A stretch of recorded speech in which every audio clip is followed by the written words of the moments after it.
Welcome, everybody, to Sunday mornings at the Marxist Library. A quick note before we start. This session is being recorded and will be posted on YouTube with a link on our website, ICSSmarx.org, posted within the next few days. In pre-pandemic times, this weekly program was hosted at the Nebel Proctor Marxist Library located in Oakland, California, USA. During the pandemic, we've been meeting every Sunday on Zoom. So in fact, we should say good morning, good evening, good afternoon. We now have attendees from throughout the United States and even around the world. My name is Alan Miller, and I'm a member of the program committee that organizes Sunday mornings at the Marxist Library sessions. And I'd like to start off by saying that we always welcome input, feedback, suggestions for topics, and speakers. You can sign up for our email notifications for our meetings and contact us through our website at ICSSmarx.org. For over a decade and a half, Sunday mornings at the Marxist Library programs have been a platform for diverse presentations on a variety of topics, such as political economy, capitalism, socialism, communism, supporting the struggles of the working class, the fight against imperialism, militarism and war, the environmental movement, and the fight for racial and gender justice. We wish to remind you all that this is a comradely forum for political discourse and debate. And as such, we ask that you show respect to our participants and the moderator of today's session. Please note that the opinions expressed are those of the speakers and the participants, not necessarily the Marxist Library or the ICSS. However, we are united in our respect for the work of Karl Marx, and we believe that his work remains relevant today. Our motto is taken from Karl Marx's 11th thesis on Feuerbach. The philosophers have only interpreted the world in various ways. The point, however, is to change it. Today's talk is on the comprehensive crisis in the US and the revolutionary way forward. Our speaker today is Carlos Garrido, is a Cuban-American PhD student and instructor in philosophy at Southern Illinois University, Carbondale. His research focuses include Marxism, Hegel, early 19th century socialism, and socialism with Chinese characteristics. He's an editor of the Midwestern Marx Institute for Marxist Theory and Political Analysis and the Journal of American Socialist Studies. As a political analyst with a focus on Latin America, especially Cuba, he has appeared in dozens of radio and video interviews around the world. He also edited and wrote the introduction to Marxism and the Dialectical Materialist Worldview, an anthology of classical Marxist texts on dialectical materialism, published by Midwestern Marx Publishing Press in 2022. Before we start, you may recall that Carlos was scheduled to speak last month, but told us that he had to cancel at the last minute due to pressing personal matters. We asked Carlos to provide verification for his reasons for cancellation. So he supplied them. I want to actually show them to you right now, if you'll bear with me for a moment.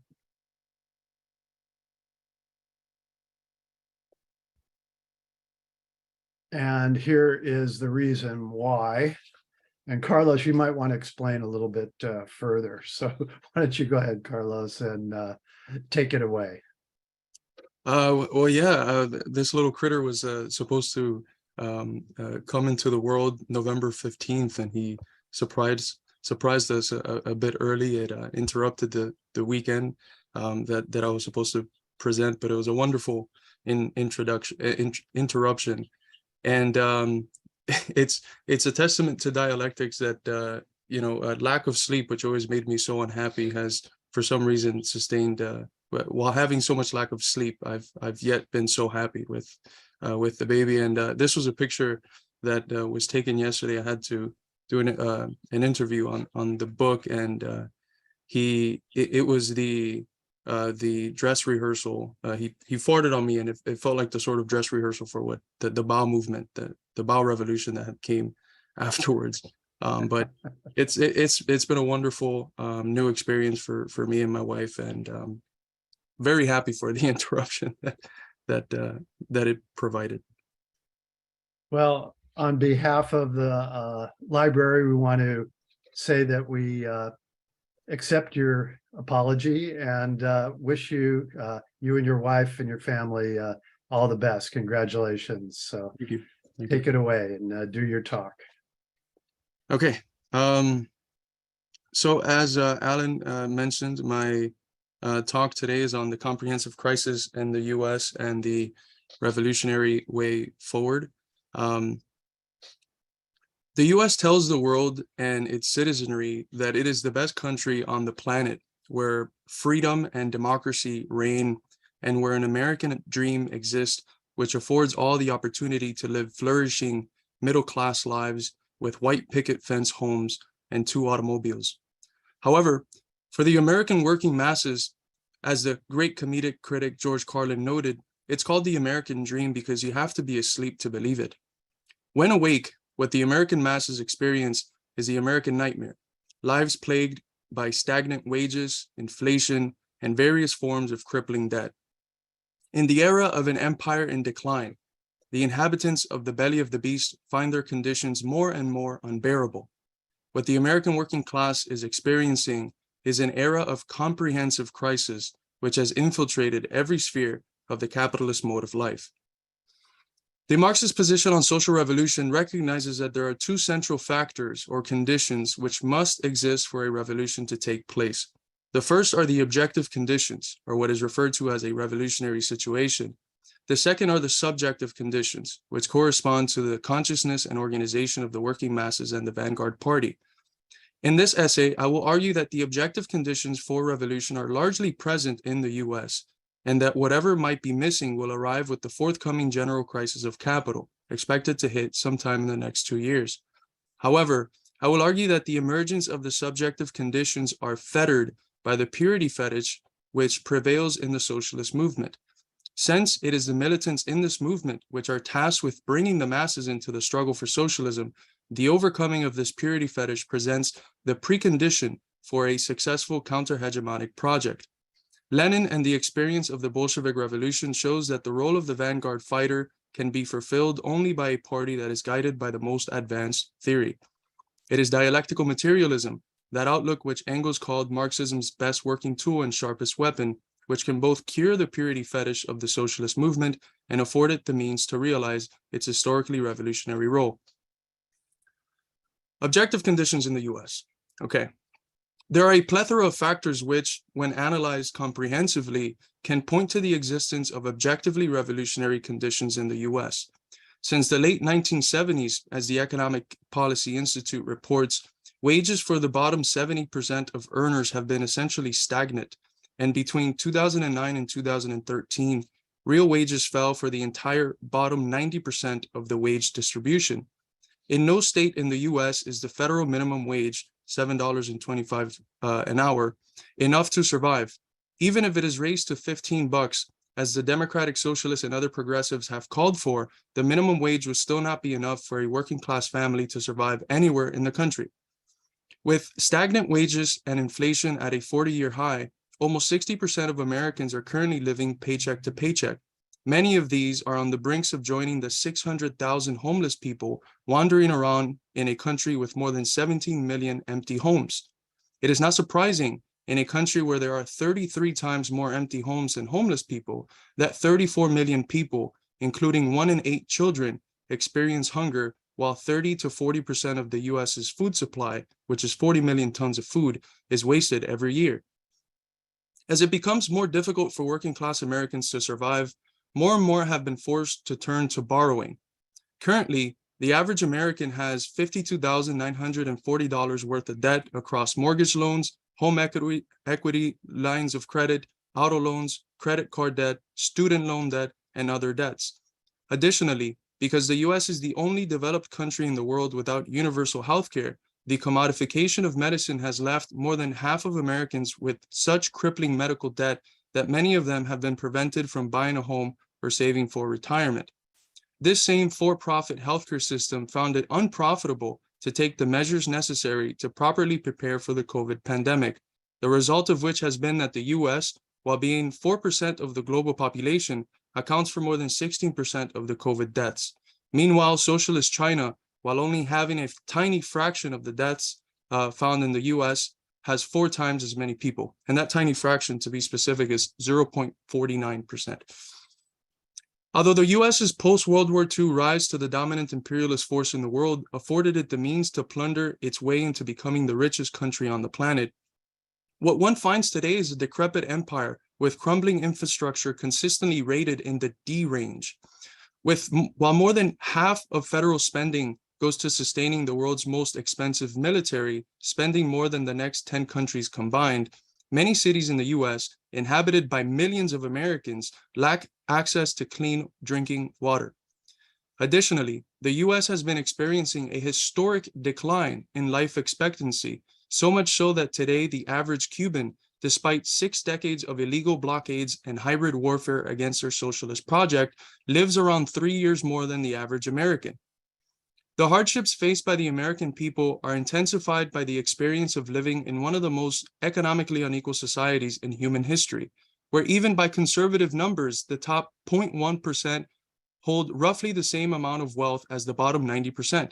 In the US, the richest 59 Americans own more wealth than the poorest half of the population, that is 165 million people. While the majority of working class Americans face difficulties in meeting their everyday needs, the richest monopolists in the country, those who own what we watch, buy, and eat, have been getting richer than ever before. However, the crisis most Americans are facing is not limited to their economic conditions. It is, instead, a comprehensive crisis which has rippled into all spheres of life, expressing itself through profound psychological and social ills. These can be seen in the millions affected by the opioid epidemic, in the rise of violent crime rates and school shootings, and in the mental health crisis where nearly a third of American adults are struggling with depression and anxiety. All of these conditions are expected to be worsened by the forthcoming financial crisis and, of course, by the climate crisis and its effects, the effects it will produce in terms of migration and resource scarcity in various parts of the world. For more than a decade, studies from bourgeois institutions have themselves confirmed what Marxists have known since the middle of the 19th century, namely, that the modern state is but a committee for managing the common affairs of the whole bourgeoisie. The US, which spreads its blood-soaked hands around the world, plundering in the name of democracy, has been ousted as a place where the demos, the common people, do anything but rule, kratos.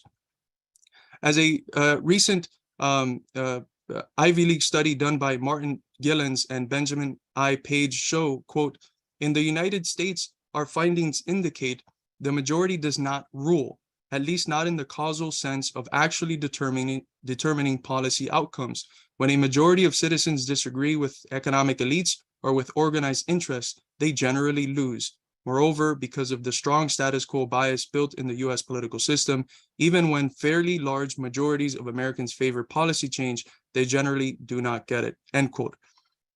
Far from being the beacon of democracy it fancies itself to be, what the US has, in the words of Lenin, is a democracy for an insignificant minority, a democracy for the rich, which is the essence of bourgeois democracy. In other words, what it actually has is an oligarchy. However, the American people, burdened by the conditions of moribund imperialism, have been catching up to the lies pundits and ideologues disseminate to sustain bourgeois hegemony. The US has some of the lowest voter turnout rates in the developed world. Around 40% of the population eligible to vote does not participate in presidential elections. And in local elections, this number increases to around 73%. More than 60% of Americans are dissatisfied with the two-party system and are ready for third-party alternatives. And only around 20% approves of what Congress does. Naturally, it is difficult to participate in a political process one does not feel represented in. However, our two imperialist parties have reacted to this public dissatisfaction by cracking down on voting rights and on the ability for third parties to be on the ballot. That's something both the Democrats and the Republicans have been doing. In addition, only 11% of Americans trust the media, 90% of which has been consolidated under the control of 6 companies. Considering the aforementioned state of the American people, it is not surprising that despite countless resources dedicated to propagandize them against socialism, more than 40% of adults have a favorable view of socialism, and amongst millennials, polls show that 70% would vote for a socialist candidate. In his pamphlet, The Collapse of the Second International, Lenin describes the symptoms of a revolutionary situation in the following manner, quote, "What generally are the symptoms of a revolutionary situation? We shall certainly not be mistaken if we indicate the following 3 major symptoms. When it is impossible for the ruling classes to maintain the rule without any change, when there is a crisis in one form or another amongst the upper classes, a crisis in the policy of the ruling class, leading to a fissure through which the discontent and indignation of the oppressed classes burst forth. For a revolution to take place, it is usually insufficient for the lower classes not to want to live in the old way. It is also necessary for the upper classes to be unable to live in the old way. 2, when the suffering and want of the oppressed classes have grown more acute than usual. And 3, when, as a consequence of the above causes, there is a considerable increase in the activity of the masses, who uncompromisingly allow themselves to be robbed in peacetime, but in turbulent times are drawn both by the circumstances of the crisis and by the upper classes themselves into independent historical action. Without these objective changes, which are independent of the will not only of individual groups, but of parties and even individual classes, a revolution, as a general rule, is impossible." End quote. These conditions constitute the objective factors one can generally find in a social revolution.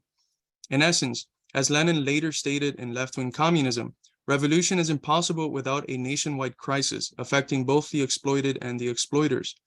We have seen in the assessment above how the American masses are suffering more than usual, and additionally, how poll after poll has shown that they are unwilling to continue to live in the old way. And this is seen in the immense disapproval of Congress and the 2-party system. These conditions are developing into what Gramsci called a crisis of authority, namely, the moment of a crisis when the ruling class has lost its consensus and is no longer leading, but only dominant. As he famously said, the crisis consists precisely in the fact that the old is dying and the new cannot be born. In this interregnum, a great variety of morbid symptoms appear. However, the masses' dissatisfaction and their inability to live in the old way does not exhaust, as Lenin noted, all the conditions for an objectively revolutionary situation. First, the masses must not only be dissatisfied with the idea of continuing to live in the old way, they must also show willingness to act. And secondly, the ruling classes must themselves be shaken by the crisis and in a position where they too cannot continue to rule in the old way.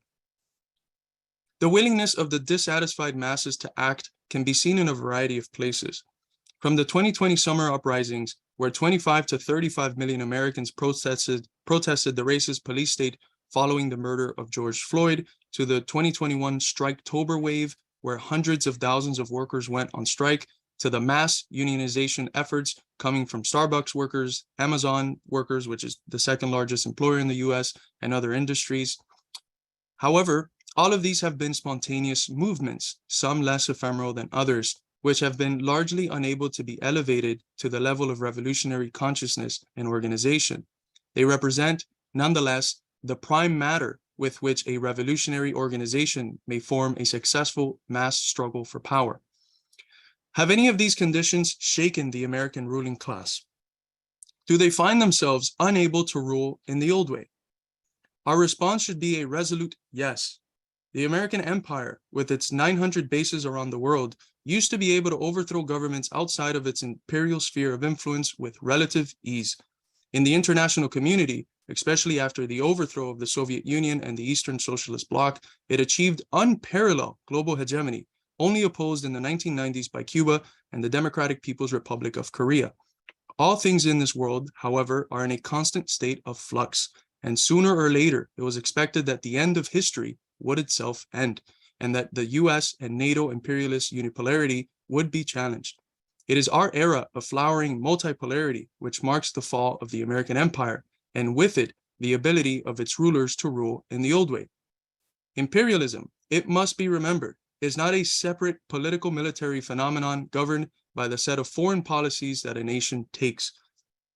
Instead, it is a stage of capitalism where the dominance of monopolies and finance capital is established, in which the export of capital has acquired pronounced importance, in which the division of the world amongst the international trust has begun, in which the division of all territories of the globe amongst the biggest capitalist powers has been completed. If the US state, an instrument of American and transnational finance capital, is unable to internationally govern in the ways that it used to, that is, if it is unable to continue the expropriation and superexploitation of the peoples of the world, that is not simply a foreign policy crisis, but a crisis in the integral state. From failed coup attempts in Venezuela, Cuba, Nicaragua, and other countries, to the failed Summit of the Americas, to failed proxy wars against Russia and China, it becomes an undeniable fact that the ruling class cannot continue ruling in the old way, that the age of American imperialist unipolarity is over.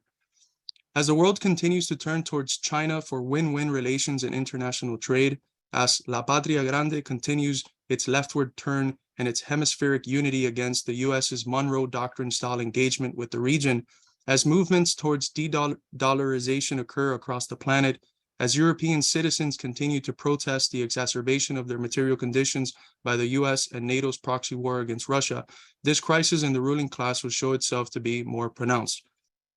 Additionally, what greater depiction of this crisis of legitimacy than the fact that both parties over the last two presidential election cycles have committed themselves to challenging the election results? First, with the election of Donald Trump in 2016, a victory, of course, which was garnered while losing the popular vote, the Democrats spent the next 4 years pushing the narrative that Trump colluded with Russia, and even attempted to impeach him over this. This, along with a long-standing history of anti-Soviet and anti-Russia propaganda, set the ideological grounds, especially amongst previously anti-war liberals, for the Russia hysteria and Putin demonization driving the liberal thirst for World War III now. Then, in 2020, the same was done by a significant portion of the Democratic Party and by most of the MAGA base, who argued that the election was stolen by the Democrats.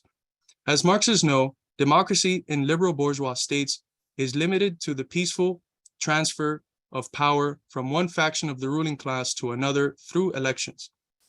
Today, we can say that even this superficial appearance of democracy is crumbling.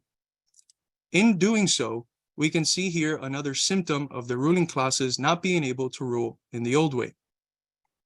In essence, by every standard the Marxist tradition uses to assess objectively revolutionary conditions, we can say that the US meets all of them and is heading towards making them only more pronounced in the coming months and years. However, social revolution demands unity of objective and subjective conditions. As Lenin noted, revolution arises only out of a situation in which the above-mentioned objective changes are accompanied by a subjective change, namely the ability of the revolutionary class to take revolutionary mass action strong enough to break or dislocate the old government, which never, not even in periods of crisis, falls if it is not toppled over. I'm going to go into my section on the subjective conditions now. The development of the subjective conditions for revolution is, in essence, synonymous with the development of a successful counter-hegemonic project, that is, with the development of an intellectual and moral vanguard that can win over the masses' minds and hearts to the struggle for socialism. For Gramsci, the starting point of every counter-hegemonic struggle must always be the common sense, which is the spontaneous philosophy of the multitude and which has to be made ideologically coherent by Marxist philosophy. As Jean-Pierre Reid and myself have argued before, the intellectual leaders of a counter-hegemonic project will find that their theoretical weapon, the philosophy of praxis or dialectical materialism, is null in persuading the masses insofar as it does not begin with a critical rearticulation of the popular beliefs the masses already hold. Within the incoherent, fragmentary, and contradictory clusters of beliefs which the masses hold, the intellectual leadership must find the kernels out of which socialist consciousness and emotions may develop. This educative process is comprehensive in character. The intellectual leadership does not simply wish to elevate the masses to a higher conception of life, but to a higher form of life in general. It is a transformation which modifies the outlook the masses have towards the world, and alongside this, changes the masses' desires, their passions, their emotions, and their ethical life. For the ideological and emotive rearticulation of the masses' common sense and feelings, what is required from the intellectual leadership, in other words, the vanguard party, is a dialectical and referential relationship with the masses. In order to successfully educate the masses, the vanguard must be grounded in them. They must learn from the masses and know them concretely. Its relationship with the masses must be active and reciprocal, such that every teacher is always a pupil and every pupil a teacher. The educator, as the young Marx had noted, must himself be educated. This fundamental grounding in the working class is absent in the socialist left in the US.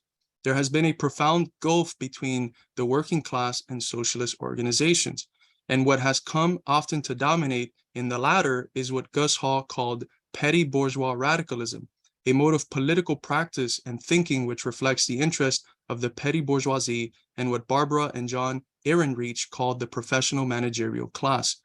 Although it is perfectly fine to include professionals and part of the petty bourgeoisie in the socialist struggle, the base of any socialist organization must be the working masses, not these other classes which, although hurt by state monopoly capital, bring with them class biases, some which are even antagonistic to the working class, into the workers' movement. However, the dominance of the PMC within socialist organizing in the US is not a spontaneous phenomenon. It is grounded on a century of state-sanctioned anti-communist attacks which have purged communists from trade unions and infiltrated socialist organizations to promote factionalism and forms of socialism which are compatible with the existing order. The work of Gabriel Rockhill on the global theory industry shows how, through groups like the Congress for Cultural Freedom, the works of classic authors from the New Left and the Western Marxist tradition were propped up by a political economy of knowledge that was and is backed by Western capitalist state departments and intelligence agencies, as well as by major capitalist foundations, which benefit from the dissemination of a compatible anti-communist Marxism which, although critical of capitalism, denounces every socialist experiment seen around the world and justifies the wars of empire from the left when it needs to. From a Gramscian perspective, this shows how controlled forms of counter-hegemony have come to be necessary to sustain the hegemony of the existing order, and how the dominant institutions have been able to get ahead of the discontent capitalism creates by diverting dissenters into organizations and pathways of critique which don't substantially threaten capitalist imperialism. These are the material forces grounding what I have labeled as Western Marxism's purity fetish, an integrative term I use to comprehensively examine the abstract, idealist, and metaphysical obsession with only supporting or working with that which is pure, and this is the outlook which I hold dominates Western Marxism. If a large chunk of the working class is socially conservative and henceforth fails to meet all the purity markers of the enlightened PMC left has set as the a priori conditions for approval, they will be rejected as, in the words of Hillary Clinton, a basket of deplorables, or worst, as fascist, incapable of being brought to the socialist movement. For these Marxists, the traditional communist slogan is no longer workers and oppressed people of the world unite. It is socially enlightened workers and oppressed people of the world unite. These Marxists don't see in the millions of working class Americans who voted for Trump a group of people deceived by Trump's shallow and fake anti-establishment discourse.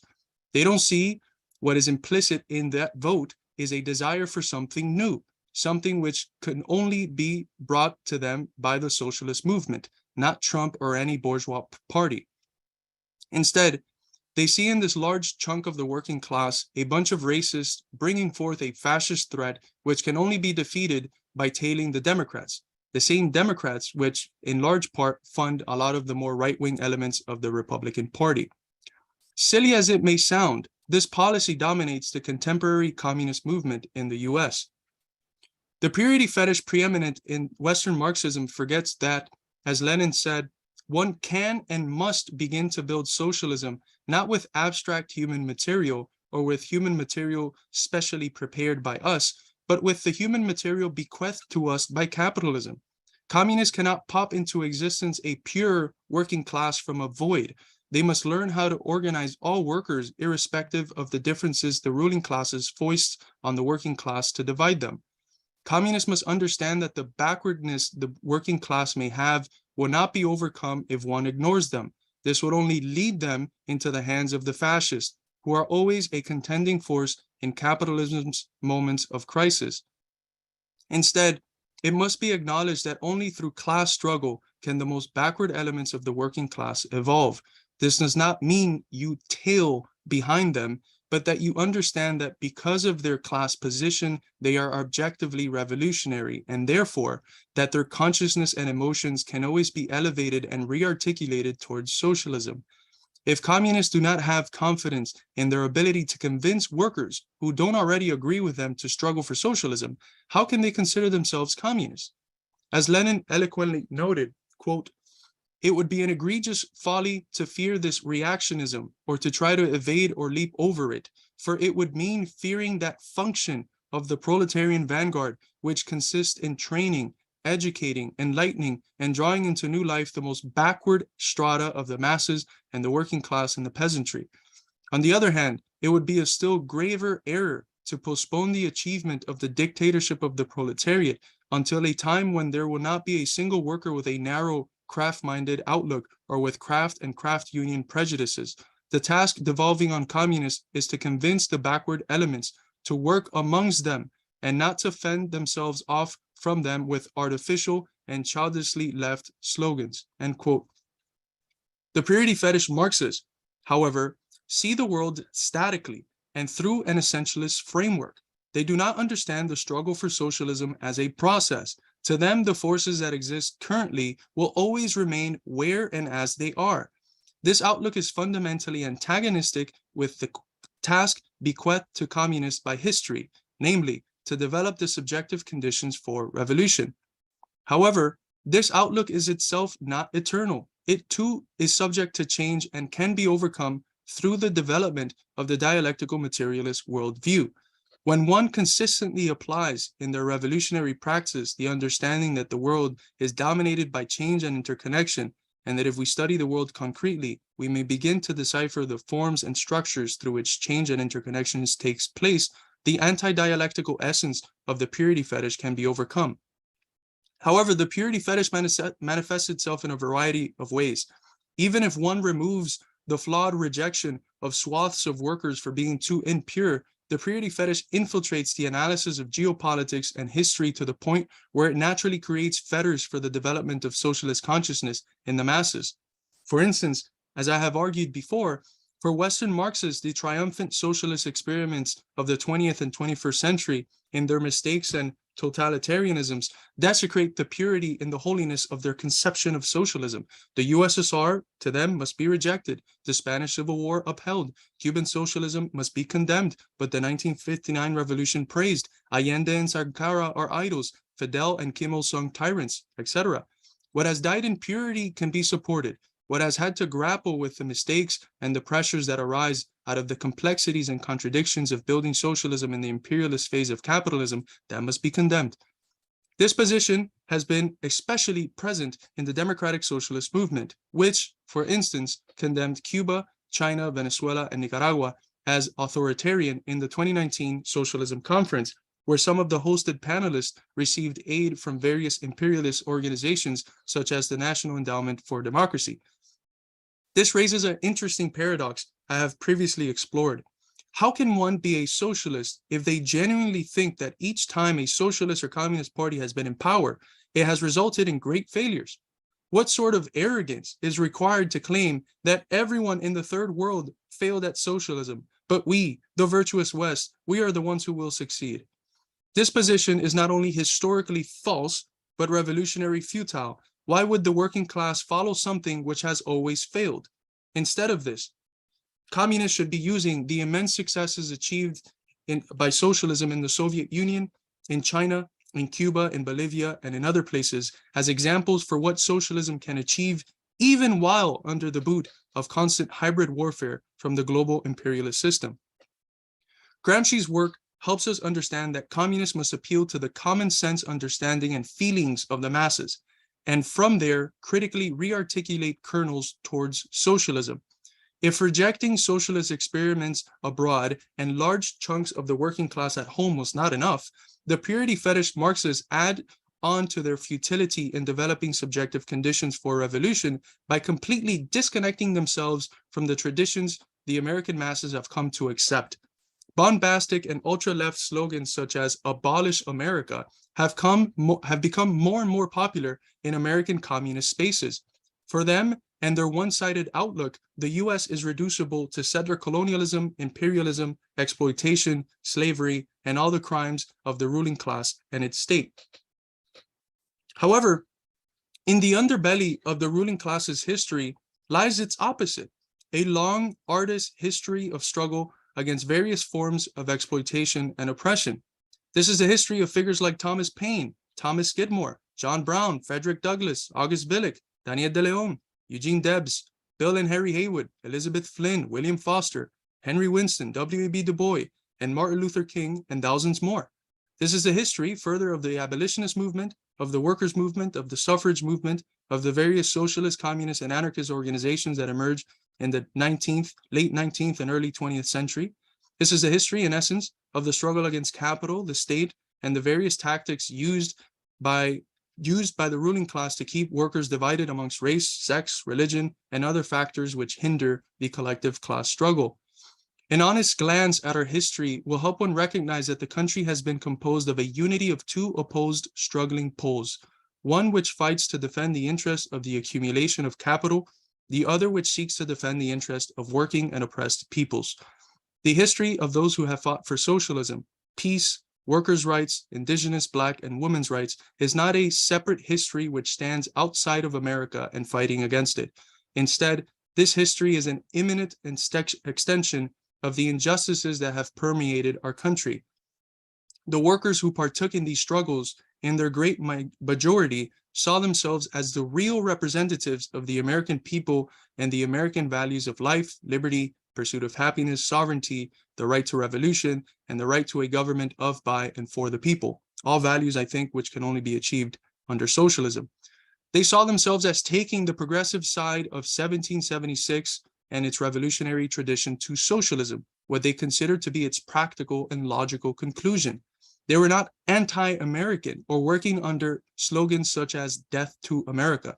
They saw the owning classes and their state and the various bourgeois apparatuses as the real anti-Americans, as the ones who keep our population alienated, exploited, and oppressed, while periodically sending them to wars abroad where they go to lose limbs and lives fighting people whom they have more in common with than those who sent them to war. If this tradition is forgotten, we will be doing the owning classes a favor, for this is what they have done to the tradition in the history books taught in our schools, where it has either been erased, sanitized, or domesticated. If we ignore this tradition, we tear the historical legs of the socialist movement and yield to what McCarthyism has been erroneously propagandizing the American masses to believe, namely, that socialism and communism are foreign and antagonistic to America. We tear ourselves off from establishing any connection with the masses and their common sense understanding and feelings. No working class person will support a struggle which aims at bringing about the annihilation of their country. They would, however, support the sublation, that is, the overcoming of our present bourgeois state by a worker state. This is how communists in the past, guided by the dialectical materialist outlook, understood their connection to their history and their masses. The qualitative transformation involved in a revolution is never a full-fledged annihilation. Something is always preserved and elevated into the new society. For American communists, this has meant a fight to eliminate the evils of capitalism, imperialism, racism, sexism, and so on, while preserving and having pride in the history of our people, the history our people have in fighting against the former. In conclusion, the US is currently under objectively revolutionary conditions expected only to intensify in the near future. These conditions provide fertile soil for a revolutionary transformation. However, the objective conditions are not enough. The subjective factor, that is, the masses' development and of socialist consciousness with the aid of a revolutionary vanguard is necessary. In the US, the purity fetish which predominates in the outlook of communists presents a fetter to the actualization of this subjective factor. Only by overcoming this outlook can the subjective conditions for revolution develop, and hence can social revolution genuinely be put on the table. This requires, however, 3 processes to occur. I must note that the following 3 processes should not be thought of separately, but dialectically. The development in one area simultaneously brings forth the development in another. 1. A process of critical self-reflection by the dominant socialist and communist organizations. These must become aware of their class composition and how the influence of what has been called the iron triangle of academia, the media, and NGOs have come to ground their political culture and purity fetish outlook. 2. Once critical self-awareness has occurred, all efforts should be made to have the working class, not the PMC, be the center and soul of the organizations. And 3. Theoretical education must become one of, if not the, central priority. Every cadre should master and be able to consistently approach the world through the dialectical materialist worldview. This cannot be reduced to dogmatic remembering of a few slogans and conclusions which are then copied and pasted from one context to another.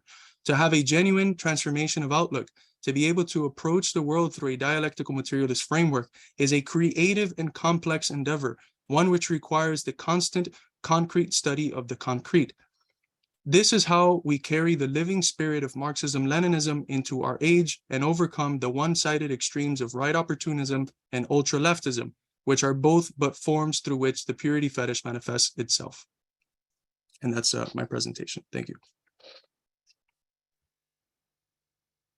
Thank you, Carlos. What we're going to do now is we're going to take a short break for announcements. But following that, we're going to open up the session for questions and answers. I would ask those of you who have something to say, have a question to ask, to please go to your the bottom of your Zoom window and raise your hand by clicking on the reactions button. So go ahead and please go ahead and do that, and we'll call on people as best we can in the order in which you raise your hand. So before we do that, though, what I'd like to do is ask Jean to do announcements of upcoming programs. So Jean, if you would do that, unmute yourself and please do so. I hope I'm unmuted. But thank you, Carlos. That was superlative and gives us a lot to think about and discuss. And I'm looking forward to that as much as I look forward to your talk. But we do have some good talks coming up. Next week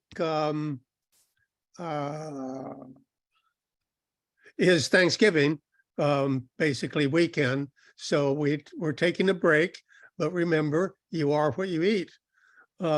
Moving forward, December 4th, we have a very good discussion on racism, anti-communism, and the CP-USA's struggle against both in U.S. history. And our speaker will be Norman Markowitz. Speaking, and that's coming up.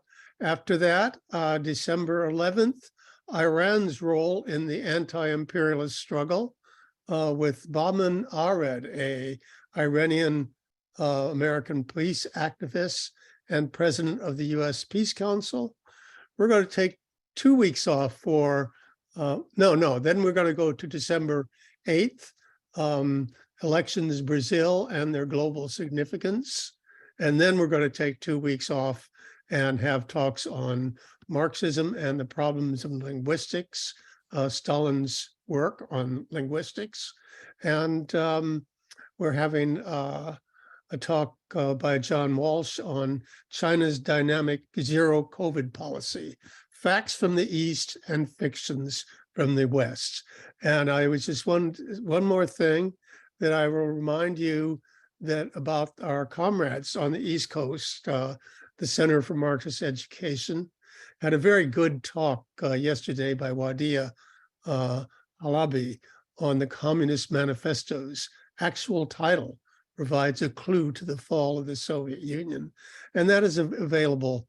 And all this from the Center for Marxist Education in Boston. So all of this information is available on our weekly email announcements.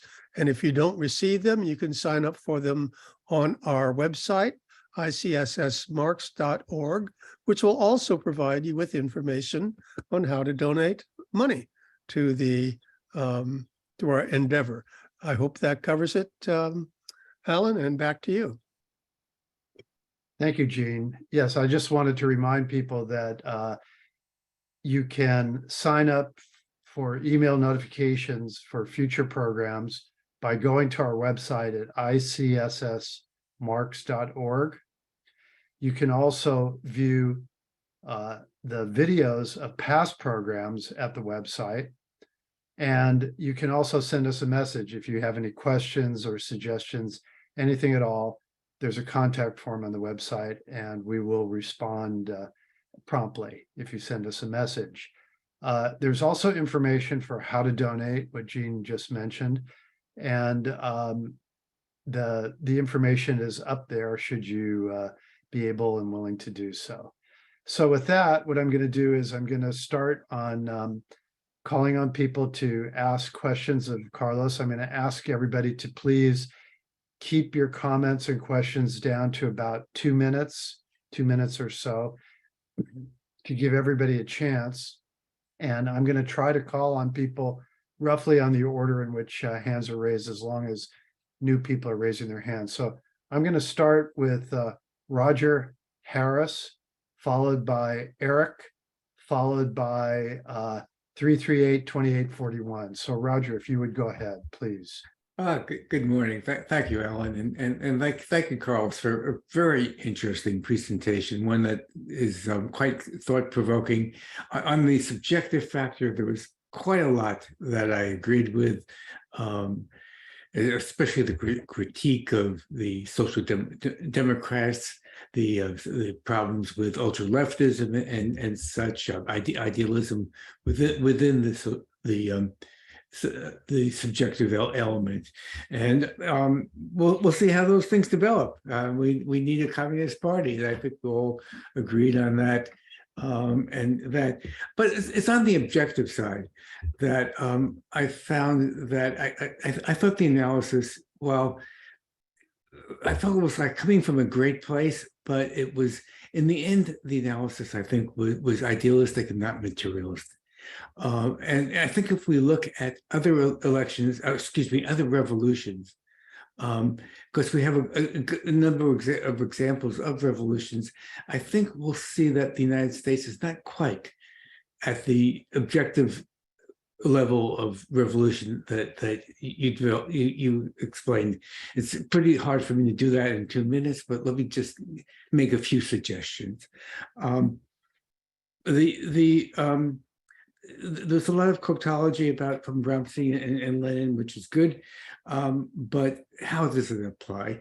And so the question of, is the ruling class right now in a crisis? And I think that there is actually a bedrock consensus within the ruling class right now, and it's not in a crisis situation, which is, and then the other side of that dialectic is the institutions of working class power. When we look at other revolutions, we'll see there's a much more highly organized union density and other institutions of the working class. I think what is being confused here is some sort of amorphous sentiment, like a general idea that maybe socialism is a good idea, but it has not taken a material form yet. That doesn't mean that those contradictions aren't present, but that something like support of socialism or even the dissatisfaction with the government. Well, interestingly enough, in the last presidential election, when the bourgeoisie put forward the two most unattractive candidates you could possibly ever imagine them putting forward, they had record turnout.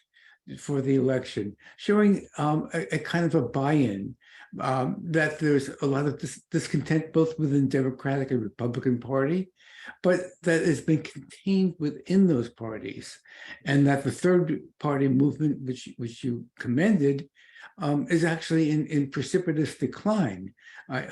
So I think that on the objective side, that we're seeing that the United States is still the ruling hegemon in the world.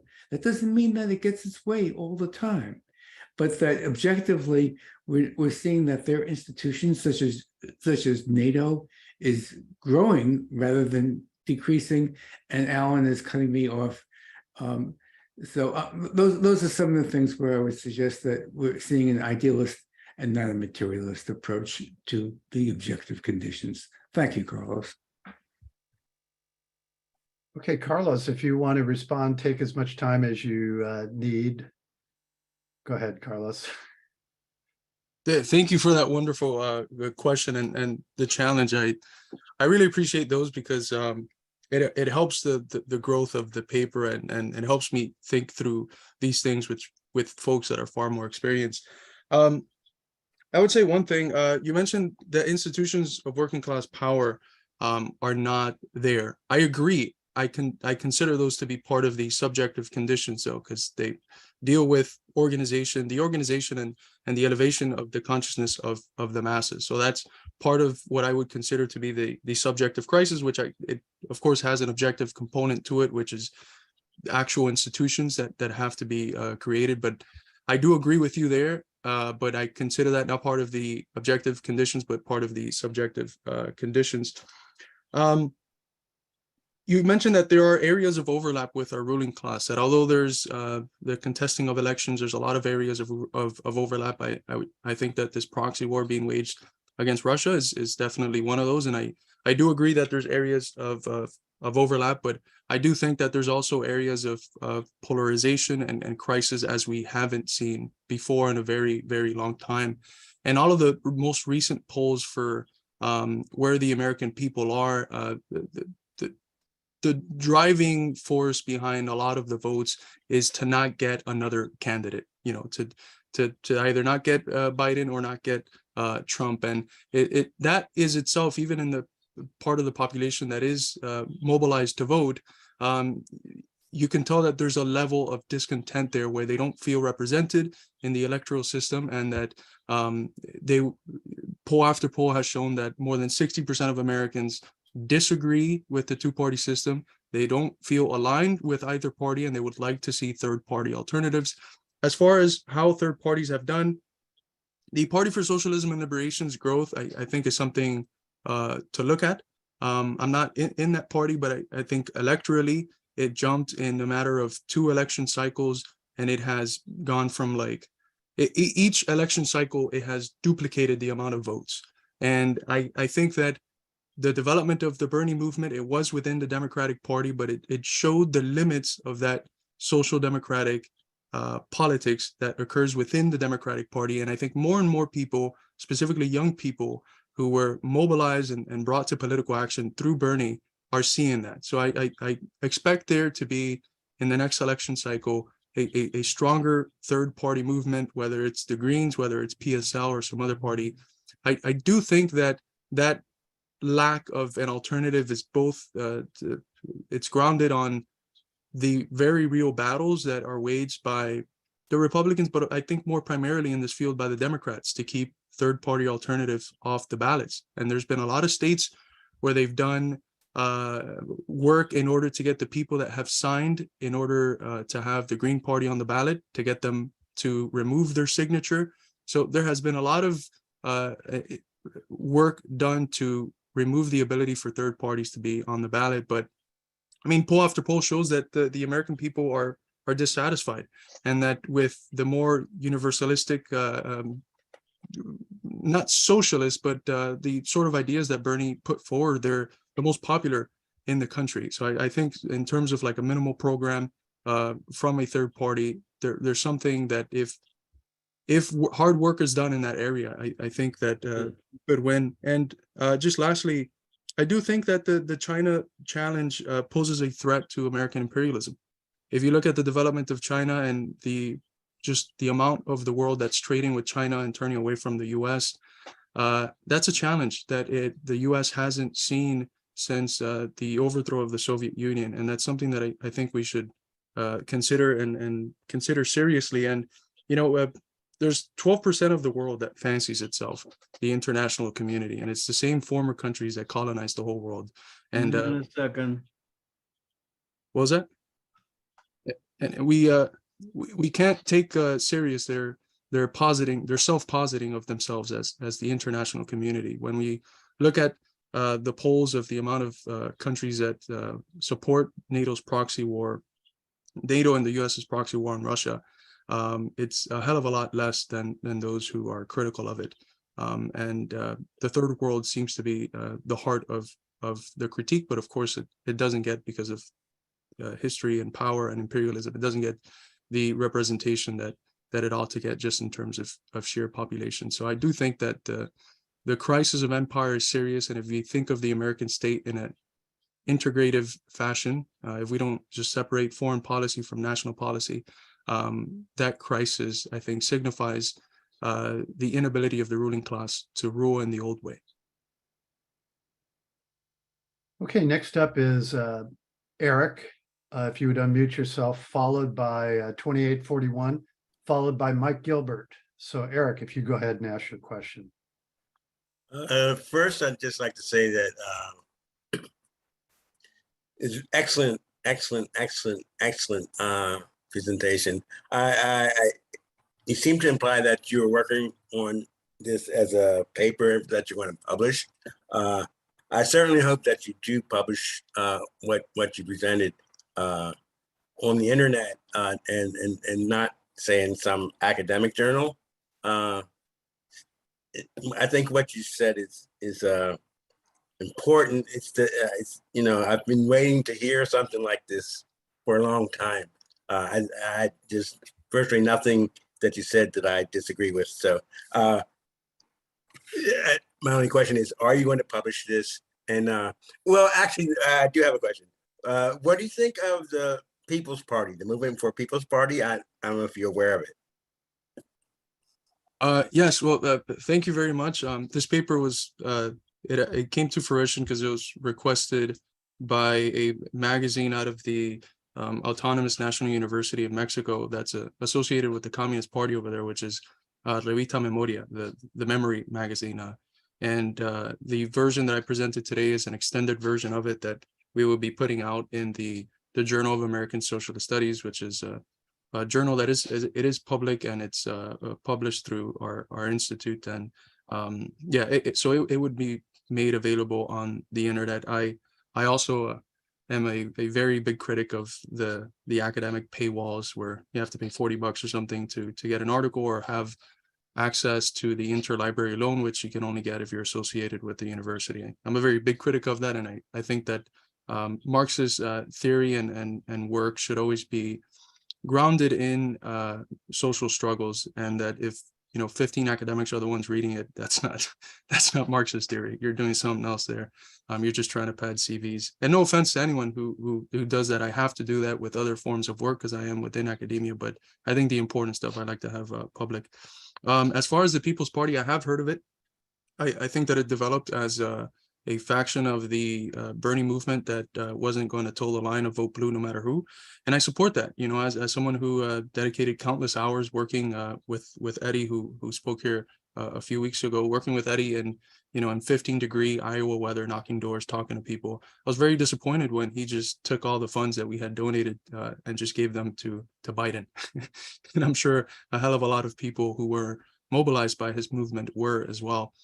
So I support the efforts of doing something broad like what the People's Party seems to be trying to do. I think that ultimately some form of coalition party like that, if we look at how socialism has succeeded recently in the last few decades in Latin America, I think coalition parties are going to be a big thing, and something named just like the People's Party. It's something that I think will attract a hell of a lot of people. But I do think some form of unity between these parties that have 98% in common and 2% in difference.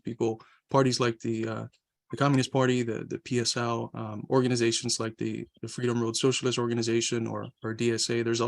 There's more in common than there is in difference. And I think that coalitions with those parties and with the labor movement, the leading trade unions, could be something that could spring forth a coalition party, that something I think that maybe the People's Party can function as the vehicle for. But yeah, that's.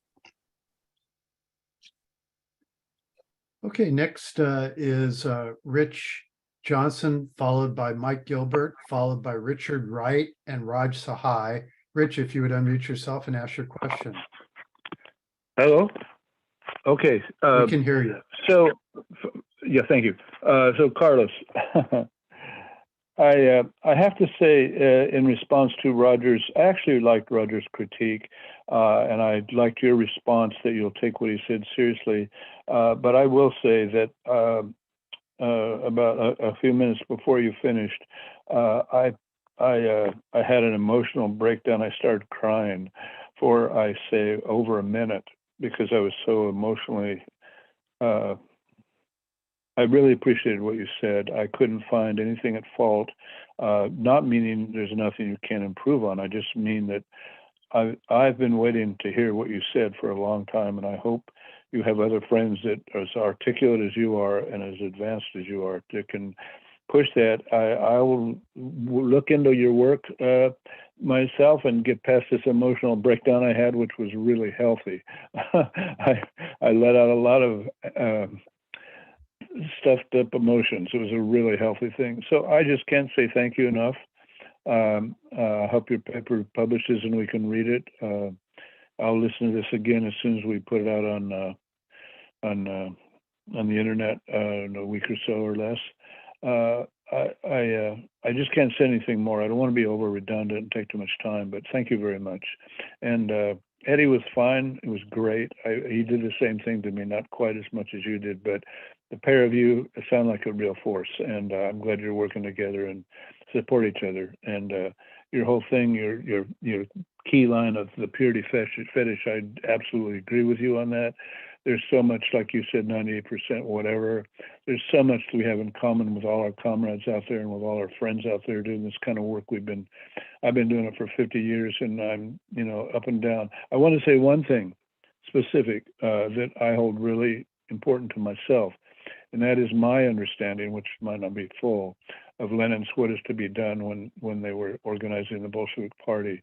And I think that your emphasis on the need for those of us that are trying to be using dialectical and historical materialism as best we can in our actual work, that you've hit a note there. And when we get people that are trying to be conscious,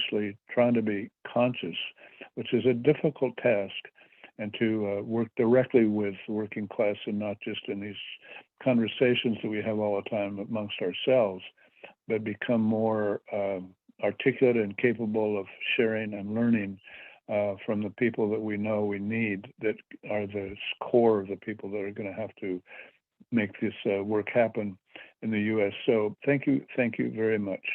Good luck on the future, and I appreciate all your work so far. Thank you. Thank you, Rich. That means a lot, and we are trying to disseminate this education through our institute in a way that I think breaks with the dominant ways in which Marxism has been spoken of in the dominant Marxist spaces in the West, more particularly in the academy. It obscures things that shouldn't be obscured.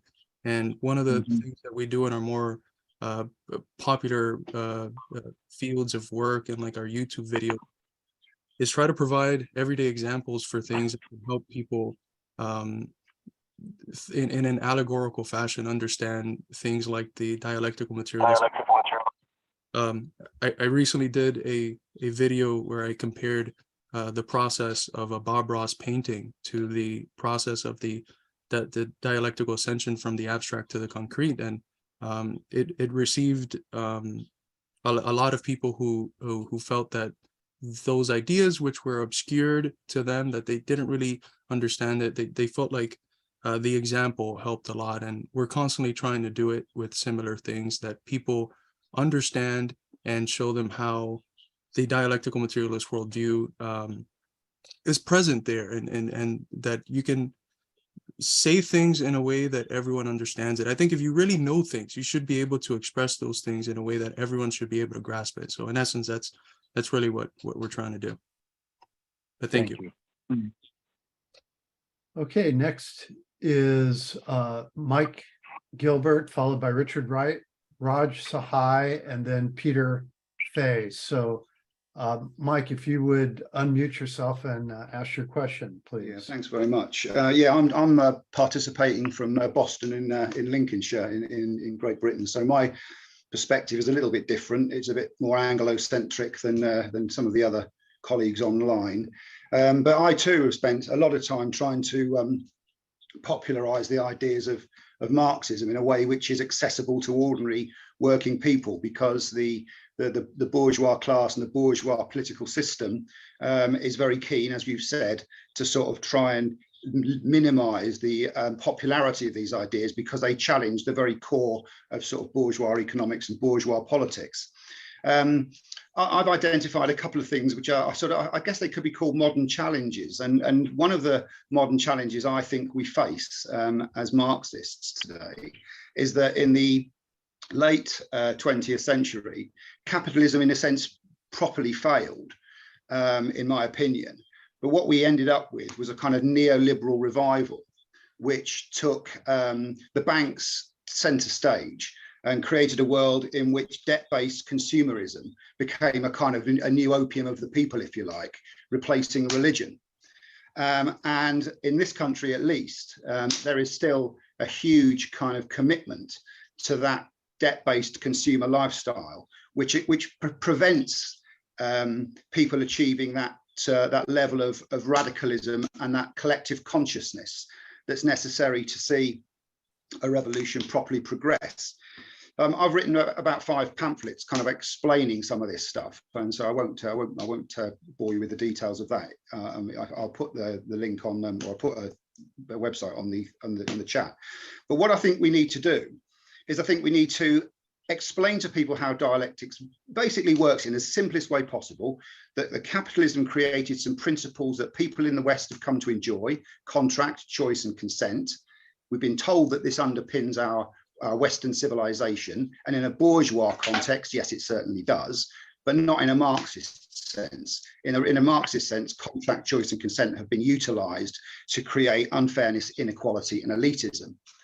And so what we need to do is try and get our working people to understand the nature of that kind of relationship between those 6 core principles, that their contracts of employment are skewered against their interests. Their choice isn't proper political choice. It's the choice of 2 parties in this country and in your country that are virtually indistinguishable.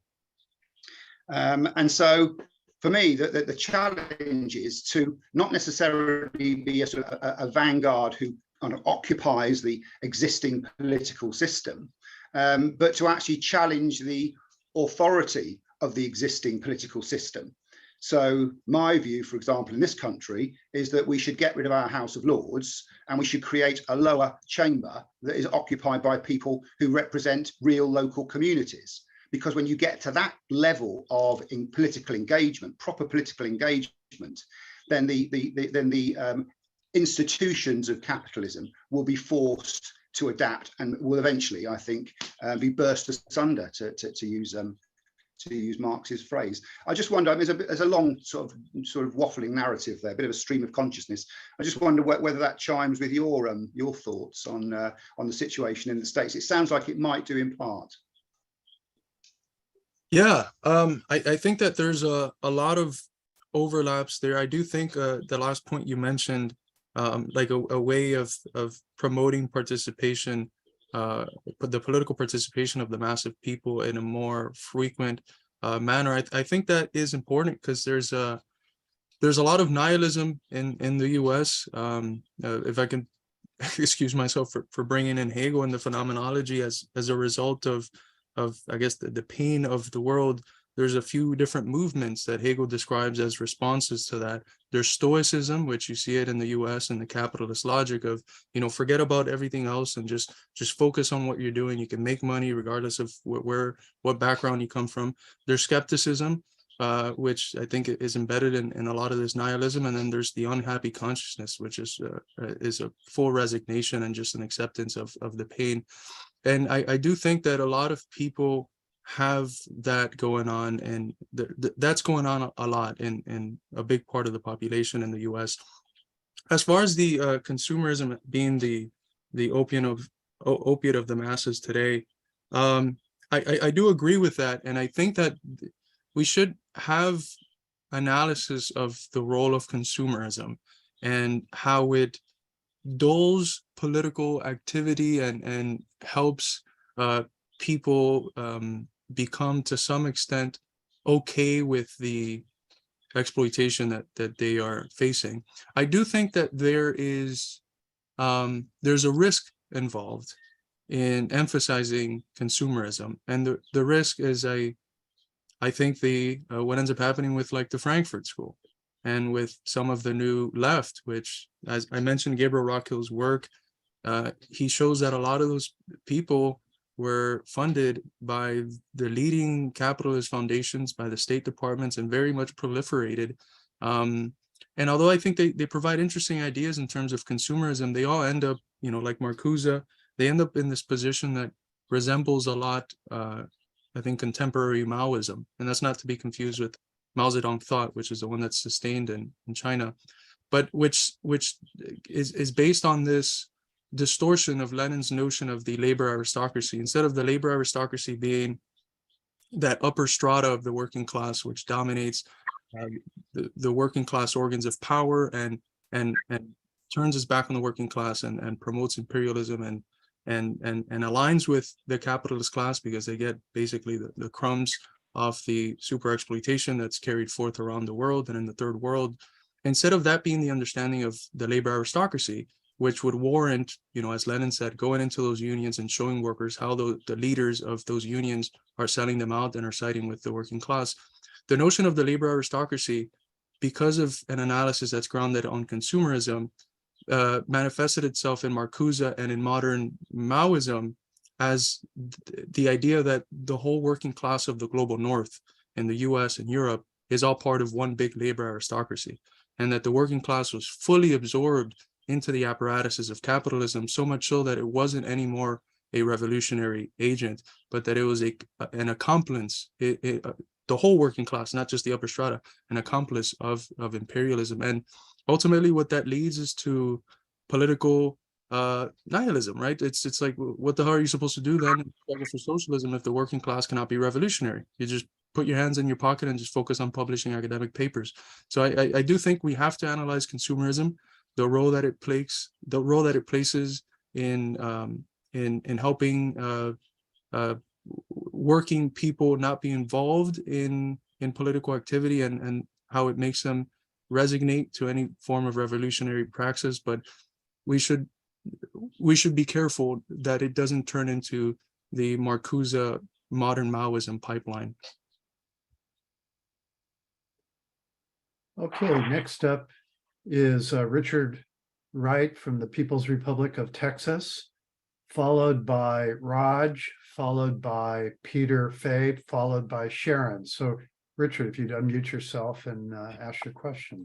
It's revolution informing.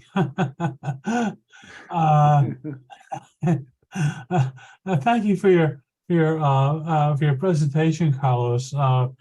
And in fact, you sort of led into, by design or by accident, I think more accident, one of my questions I had, and that is, I've been noticing lately, and maybe it's just exposure here. I'm not sure where it's coming from, but I've been noticing lately a spate of articles that have been sort of out of the well, they've been examining the state of the state of socialism, and in particular, there's been these articles out there about taking power without getting in the government, if you will, without political parties. I think Raj, in his presentation last week, sort of hit on this.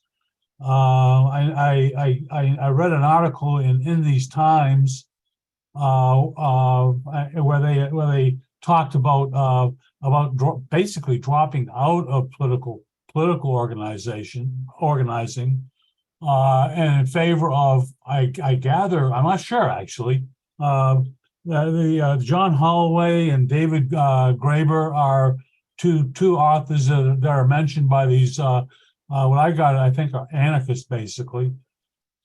And I was just wondering if you could maybe comment on this this tendency, or this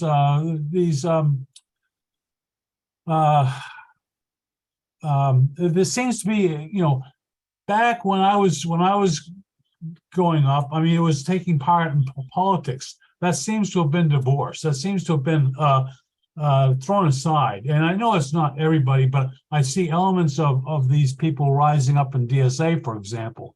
Anyways, could you maybe address a little bit of that? Thank you.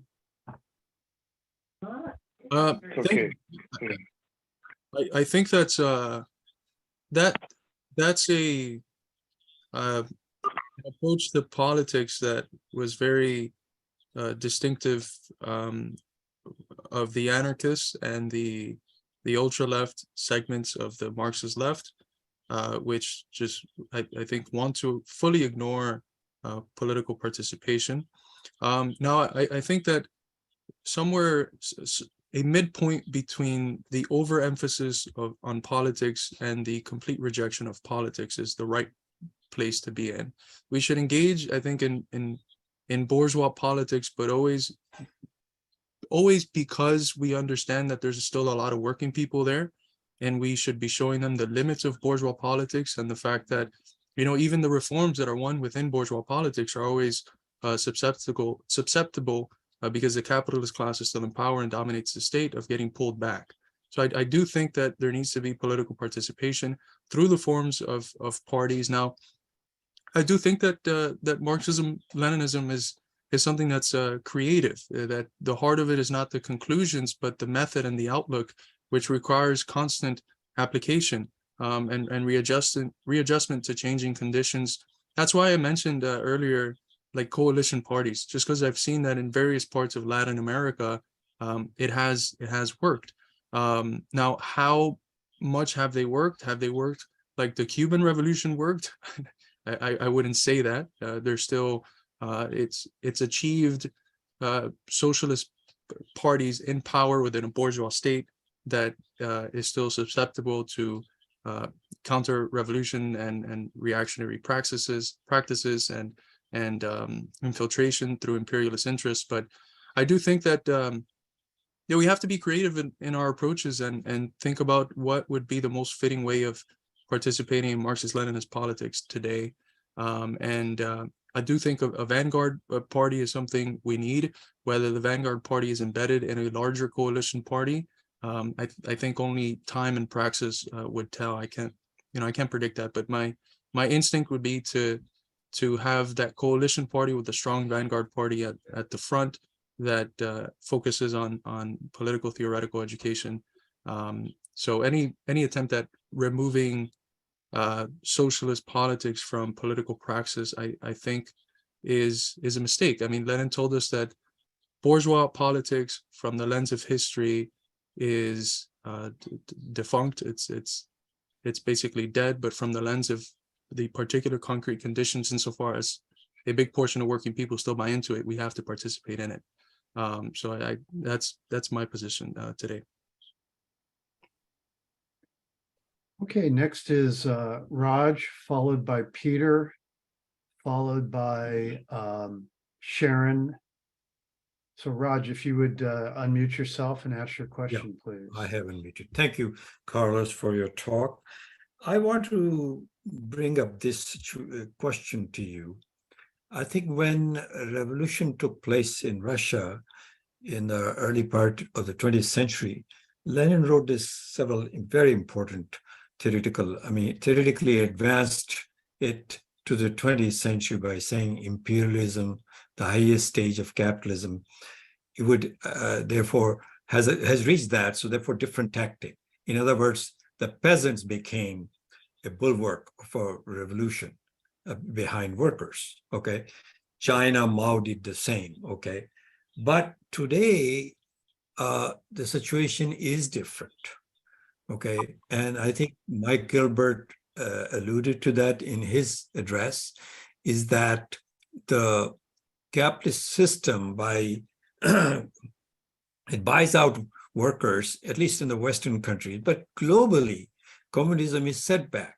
I mean, even in India, the working class as a left movement is set back. Who is ascendant? The right of center BJP, okay? Their federation of workers is now larger than the Communist Party of India, Marxist, which used to be the biggest. And they're still very substantial. But so here the whole ideology question comes up. I think theoretically, where we are lacking is that our vision of communism has become tainted with two things. One is with the capitalism. So, for example, China. China is ruled by a communist party, but the system of production is capitalism. Workers are exploited. About 28% of the workers live on minimum wage in dormitory conditions of work. And therefore, but since the material benefit to workers has gotten better than before, it's considered a success. Well, this is not radical enough, in my opinion, for today, and has to take a real departure from there. I don't think you can say, we just want to run a better capitalism for you, so you'll have more stuff to buy. I think that is not a revolutionary outlook. So there is a, secondly, the amount of production is so massive now, unlike in case of Lenin's time, they could not satisfy a lot of workers in material needs. This has been done now by capitalist classes. So dominance of capitalism has increased, but the worker can survive, live in survival condition, except the global condition of survival, which is coming at the cost of ecology and pollution, environmental degradation. So that is the common they are using. So a much more radical analysis needed. And I like your comments on this, what I'm saying. Thank you. Thank you, Raj. You bring up very interesting points concerning the peasantry and the role of the peasantry, both in the Russian and the Chinese Revolution. I think it's important to understand that our guiding quote, the history of all had earth or existing society, is the history of class struggles, in plural, not struggle. It's not just trade union struggle or direct struggle in the way it looks in Europe or something. One of the things that's developed by Marx and Engels implicitly, it gets more developed by Lenin and Mao, but it really gets concretized by what I think to be, perhaps one of the best recent Marxist-Leninist philosophers, theorists, is Domenico Losordo, is the notion that class struggle, there's no such thing as a pure class struggle, that class struggle always takes a determinate form. And sometimes that looks a lot like the struggle against racism. Sometimes it looks like the struggle for national liberation. Sometimes, as Engels had mentioned, the first class struggle is the struggle of women against patriarchy. Sometimes it looks like a sex. So the class struggle takes different forms. And I think that part of concretely analyzing the concrete, which is our, what exists now, requires us to ask questions about, what form is the class struggle going to take in the US, and how is it going to differ from other places? As far as China, I think that it is important to remember that, socialism is a process. There's a lot of debates within the Chinese Communist Party, and there's there's left factions, not factions, but there's left tendencies within the party that are very critical of the role that capitalism has played as a tool for the development of the means of production, and there's right tendencies within the party. I think that since the emergence of Xi Jinping towards almost a decade ago now, the left wing has kind of won out, and that China has been radicalizing in a lot of areas towards something closer to what our ideas of socialism would posit the first stage of socialism to look like. There's still, of course, a sector of the economy that's capitalist, but it's very controlled. It's extremely controlled. There's Communist Party members within each corporation. It's controlled by the government, the existence of the market.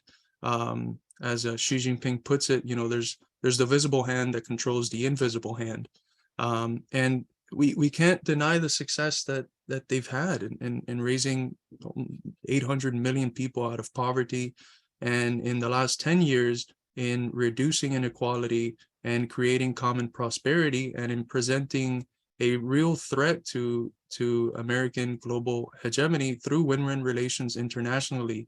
In the sphere of the environmental sustainability, they're at the forefront. I mean, they've planted forests the size of Ireland.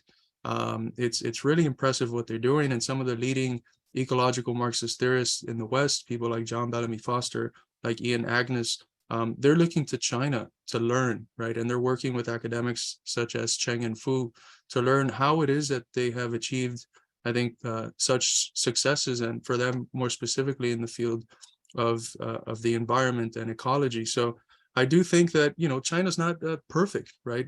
We shouldn't expect perfection, but we should expect a process. And I do think that we can see a process in China. We can see the development of socialism, and it's not only that we see it, right? It's that they're conscious of it. Like they're continuously expressing the fact that they're in a process of socialist construction. Which doesn't necessarily have to immediately look like, what Marx called the first stage of communism in the Critique of the Gotha program, right? So I'm very supportive of China. There's some things that I'm a little bit critical of. I think internationally they could help Cuba more. I feel like the Soviet Union would have helped Cuba a hell of a lot more. But I do think that for a lot of socialists, it is becoming the sort of beacon of hope that the Soviet Union was for generations past. Okay, next is Peter, followed by Jean, followed by Sharon, followed by Janet. So Peter, if you would unmute yourself and ask your question.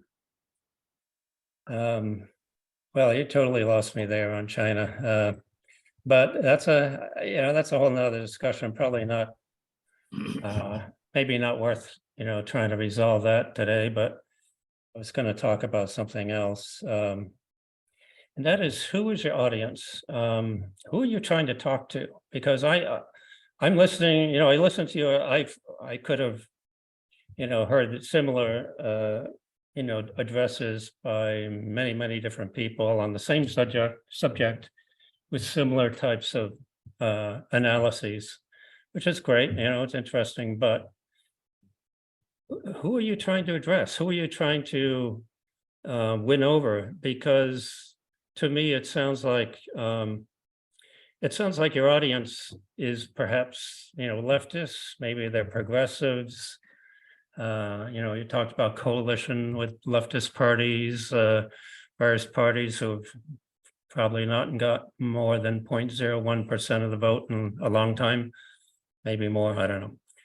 Is your audience academics? Are they Maoists? To me, when I think about the role of communist analysis, a Marxist analysis, the audience is the revolutionary class. It is the proletariat. So I would think of, addressing right up front the needs of the proletariat, or the, their world. For example, the proletariat to me is not. I mean, it certainly includes maybe Starbucks you know, workers or Amazon workers or something, but more immediately and more significantly is it's the industrial proletariat that no one's talking to except for Donald Trump. You know, the proletariat that voted, you know, the deplorables you mentioned that voted for Trump, or the you know, the semi-fascists like myself who voted for Trump. Not that I like Trump, I just hate him less than I hated Hillary Clinton. But what about addressing you know, the immediate perspectives of the largest industrial producers in the country? You know, what would you say to the workers of, you know, Union Pacific, John Deere, Caterpillar, General Electric, you know, General Dynamics, you know, Raytheon? I used to work for Raytheon. I used to work for the largest foundry in the aerospace industry. And to me, it's that is really what must be addressed. I really couldn't care less about whether a particular leftist party is adhering to the line, or, you know, whether I can convince a Maoist to join a coalition with me. That is insignificant and is not really addressing what needs to be addressed.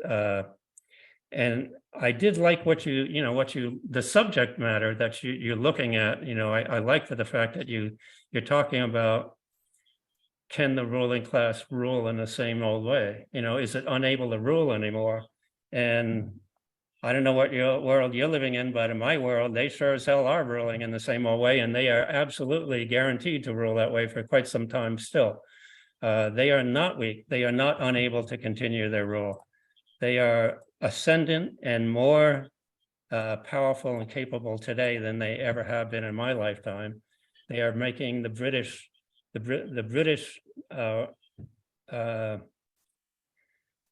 world and the German people, they're forcing them to commit suicide.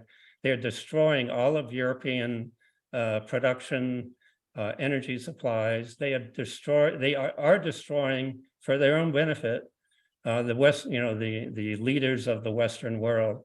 And this is their moment. This is their peak of their power.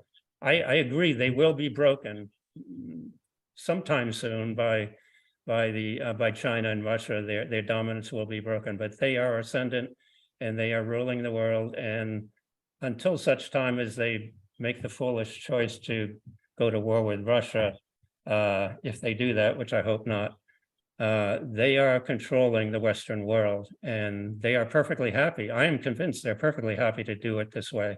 So I just like your reaction to my perspective, which is a little bit different, I guess, but I think it's a challenge that really needs to be answered. Yeah, definitely. I appreciate your question and your challenge. There's a few things that I would like to address. I'm trying to figure out the order of through which I should address it.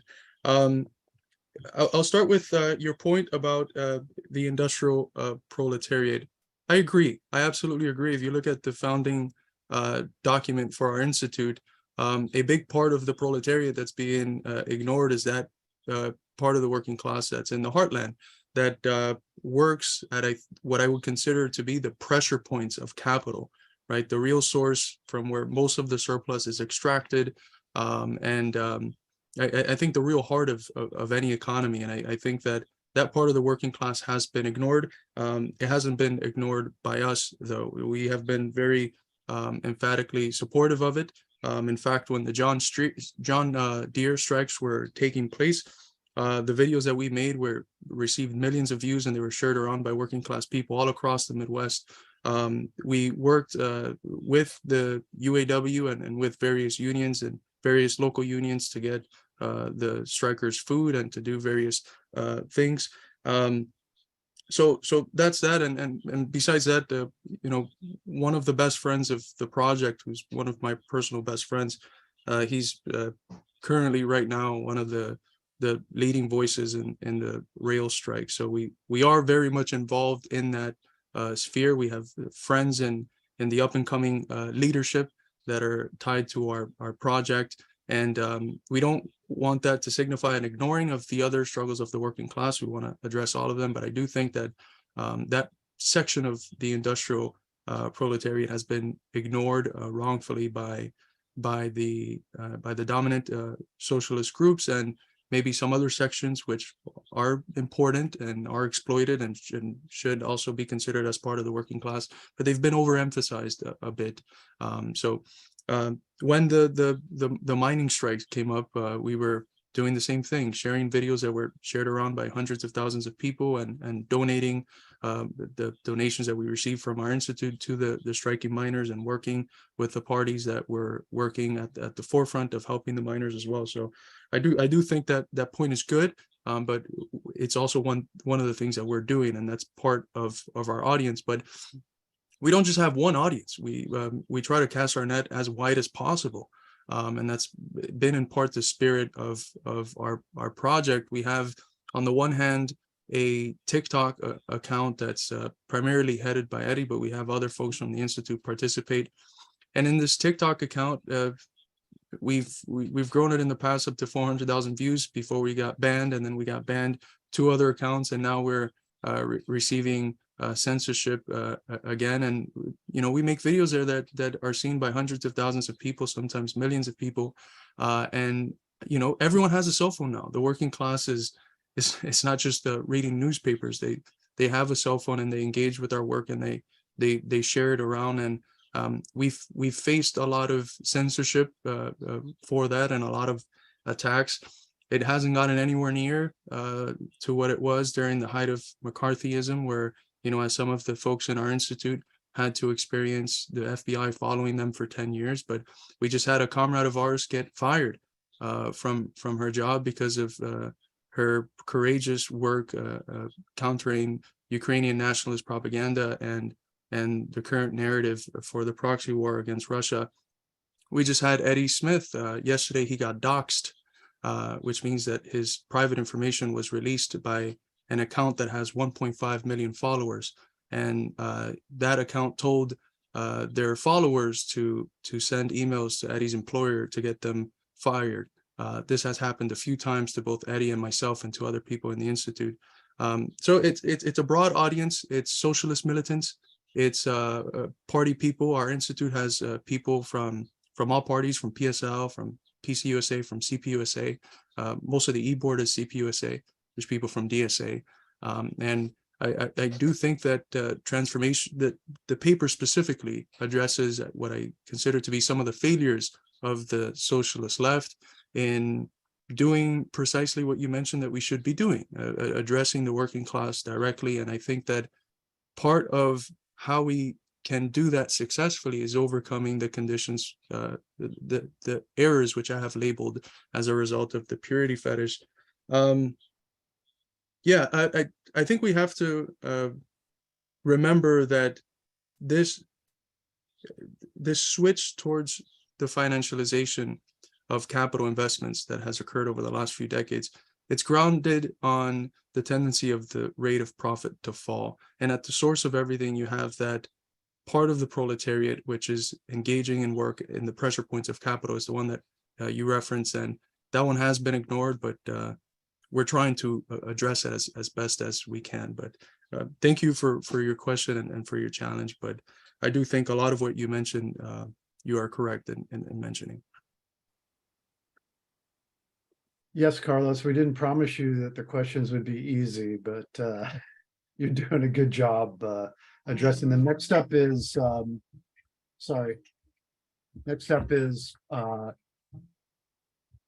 Jean, followed by Sharon, followed by Janet. Okay, well, thank you so much. This has been a very interesting discussion, but I confess I am an intellectual, and it has been pretty intellectual. I'll just make a couple of observations. One is that there seems to be an 800-pound gorilla in the room that we don't mention, and that is racism. And we forget that America is a country that was founded in genocide and slavery. And you don't need critical race theory to understand that these continue to permeate our society. So that's one observation. The second one is on electoral politics. Here in California, we do have the Peace and Freedom Party, and I was a candidate for Congress several times with the Peace and Freedom Party. We would usually get around 3% of the vote or something, but at least we were able to get those ideas out of there. But our electoral system has changed considerably. So that's a big change that's gone on. Another thing here in California, in Oakland specifically, we have a very strong union, the ILWU, the International Longshoremen's Longshore Workers Union, which is, they made a conscious decision to integrate, and it's a black-white union, very much so. And they have, I mean, they're like the Rock of Gibraltar for the left here, because they can and do shut down the port in terms of for Nelson Mandela, for the Israeli ships and so on. So that gives us a certain situation here in Oakland, which we have a good, and of course we have the Marxist library here also. But anyway, we do have a very strong traditions here in Oakland. And I just wanted to make those observations and see what your response is on those points. Thank you so much again for the discussion. Thank you for your question. I do agree that race has been one of these things that has been foisted on by the ruling class on workers quite deliberately. It's a poison that creates what Du Bois called a psychological wage for a part of the white working class, which for a very long time separated.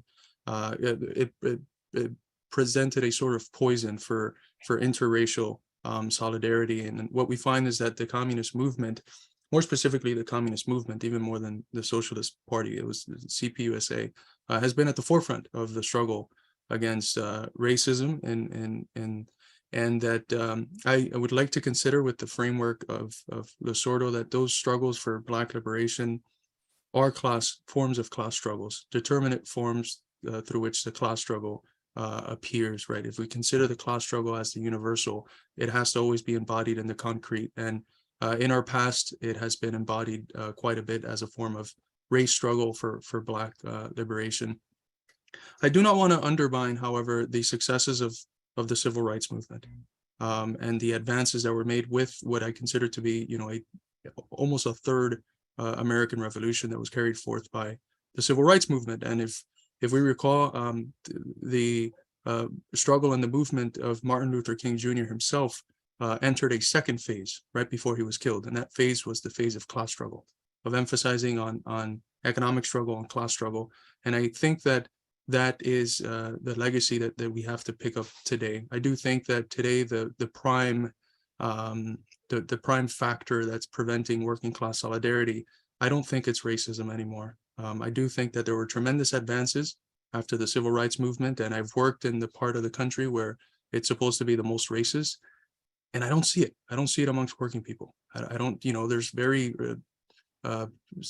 here and there, very random, but most of the places, most of the factories and the places where people work are diversified, and I don't see the sort of racism, the poisonous racism that divides the working class. I don't see it at play as much, and I think that's something that we should thank the civil rights movement for. I do still think that there's obviously racism in the state, and that the police, the violence of the state is disproportionately, it's disproportionately towards Black and brown people, and that should be addressed. But that should be addressed, as most struggles were in the past, as not limited to identity or race struggles, but also as forms of class struggle, right? Because it isn't very rich Black billionaires that are suffering the pain of the overwhelming majority of the Black community, which are workers. So those have to be phrased, I think, as forms of class struggle, as racism has to be seen, as Henry Winston used to call it, as one of the twin weapons of the ruling class. Anti-communism and racism go together. So that's what I would say in terms of that. I'm sorry, it's been a long day and I'm forgetting what the other part of your question was. Well, there's the Peace and Freedom Party in California, and our favorite union here in Oakland, the ILWU. Right. I think those are great developments, and we're very fortunate, I think, here in the Bay Area. Right. And I think that we have this series in our YouTube channel called Socialism on the Ballot, and one of the candidates that we interviewed, I'm forgetting his name, but his first name is Jose. He's from the PSL party, and he ran through the Peace and Freedom Party. So I think something like that would be a good model for other states to start looking at doing. But it's really hard to get on the ballot. I have a lot of friends that are in the Green Party and in PSL, and it's extremely hard to get on the ballot, especially in midterm times. There's friends of mine from the Communist Party that complain when we say that we shouldn't just be voting blue no matter who, and their main complaint is, well, where are the Green Party people on the ballot in the midterms? I mean, they're fighting to get on because it's been made impossible by the Democrats themselves, while they have been championing themselves as the champions of democracy, because they're quote unquote fighting against the attacks on voting rights from the Republican Party, while both parties are really attacking the voting rights, except that one wants to defend voting rights insofar as it means that the options are the Republican and the Democratic Party. So. Absolutely. Thank you. Yeah, absolutely right. Okay. Thank you. What I'm going to ask people to do next up will be Sharon, Janet, Yusef, and Mark, and Norma. We only have about 10 more minutes on the main part of the program. Please keep your questions and comments down to about 2 minutes, and to give Carlos a chance to respond and others to ask. So Sharon, if you would please. Thank you, Carlos, very much.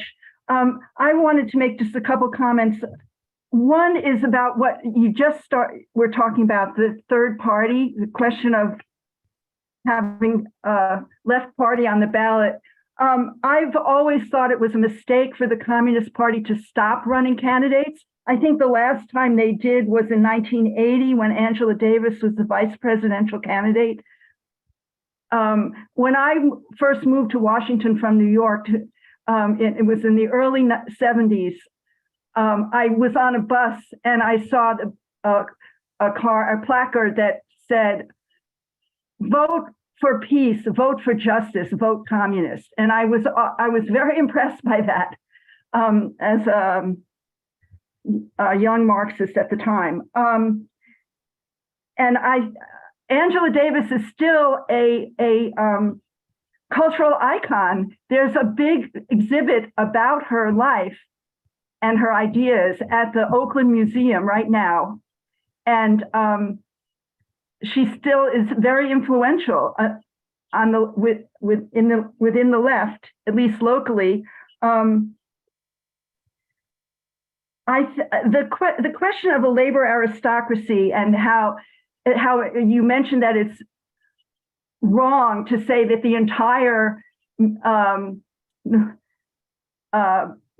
working class of the North has been bribed, and as a labor aristocracy vis-a-vis the rest of the world, the people, working class of the world. And I agree with that criticism, and I confess that I once adhered to that. I mean, it's a Maoist concept along with the theory of the three worlds, and it's really wrong. And we should analyze that.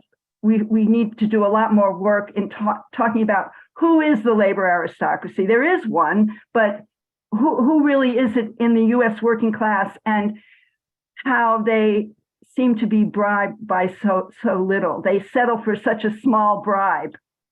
And finally, I wanted to ask, I have people in my life who are young and progressive in a lot of ways, but when I talk about China, they roll their eyes and they say, oh, the Chinese always lie about how you can't believe that. You know, when I talk about how relatively few cases of COVID deaths there are, I just get this eye roll of, oh, they always lie. How do you get past that? Or how do you advise us getting past that? Thank you. Thank you. Really interesting comments. I will answer the last one first. You know, Roland Bohr, who's one of the leading Marxist-Leninist scholars in the Anglophone world, he teaches in China. He published recently a book that I would recommend everyone to check out. It's called Socialism with Chinese Characteristics, a Guide for Foreigners. And he goes in one chapter and just addresses all of the concerns from the West. And one of them is this, like, they're just lying, right? They're just lying about this, they're lying about that. And there's no evidence to show that they're lying, but the evidence is there to show that the people telling us that they're lying have lied a whole lot for a very, very long time. So I think the way that I usually approach it is by, you know, a lot of people are distrusting of the media. They know that they lie us into war constantly, and that they do that so that the military-industrial complex can benefit financially. A lot of I think asking questions like, do you think the same people that lied us into XYZ war is telling us the truth about China? What evidence do you have that the things that they are saying are true? And I think that usually people begin to, oh, okay, yeah, the same ones that I know for a fact lied to me about X, Y, and Z, why would I trust them about this other thing, right? And I think that's that Socratic process of getting people to come to know something through questioning. I think it's something that's very important. My one of our editors at the Institute, Noah Krashevic, he's a carpenter union guy. A lot of his coworkers had the same questions about China, and just through questioning and showing them information here and there, he was able to get them to change their mind. And when we started our work almost 3 years ago now, just to come out in favor of China was, you couldn't do it. But we've slowly worked, and I think that the atmosphere is much more acceptant now. People have come to understand that, like, the Uyghur genocide thing was BS, that it was unsubstantiated by any evidence. They have come to understand that the allegations of this authoritarianism from the party is absurd. You know, there's again, check out the work of Roland Bohr. He's got in the same book, but also other articles where he talks about the 7 structures of democracy within China and how they've been incorporating the ideas of the mass line. And it's wonderful stuff. It's not perfect. It never is perfect. We cannot expect purity, but I think that it's hard to study China concretely today without you know, all these baggages of biases from the West that just make us distrust the plethora of evidence that we can find. It's hard to engage in that and to not be supportive of China, even if at least critically. About the electoralism, I was part of the Bernie movement for the 2 times he ran, and nobody pulled in the history of American politics crowds like Bernie did. I'm sorry, but in 50 years from now, the people, if we're still struggling for socialism, then maybe, but we're going to look back at the Bernie movement as something to learn from. And, you know, why wait 50 years? Why wait 30 years? You know, it just happened. We just witnessed a political mobilization of millions and millions of Americans like never done before in general in politics, but more specifically in terms of socialist politics. We witnessed that with people that were identifying with the socialist label. Of course, it wasn't the socialism that we're talking about. It's, you know, what socialism? Well, look at the Scandinavian countries. That's Bernie. But anyways, it's people coming to accept, especially young people coming to accept the socialist label and willing to be mobilized in such a way as to fight for what they conceive to be socialism. I think that's something that we have to take very seriously and learn from. And we have to figure out, the way that we've been phrasing it is, how do we sublate Bernie? How do we take the elements of Bernie that mobilized millions of people and overcome the negative parts so that we create a movement which has the positive and that eliminates the negative, and that does it, I think, by necessity outside of the two-party system. I do agree as far as the CPUSA. I think not running candidates is a mistake. But I do want to say that in California, there was a candidate, Stephen Estrada, a good friend of our institute. He was running a wonderful campaign, and unfortunately, he didn't get any support from the national party, to the point where he felt like the party was itself becoming a fetter to the activities that I believe it's the Harry Bridges Club, named after the famous longshoreman and unionist, to the point where he felt like the best thing that he could do for his local organizing was to leave the party. I don't agree with that assessment, but I respect him, and I do agree with your point that the CPUSA should look at running candidates, and if candidates are running, to support them, right? Because Stephen, unfortunately, wasn't supported.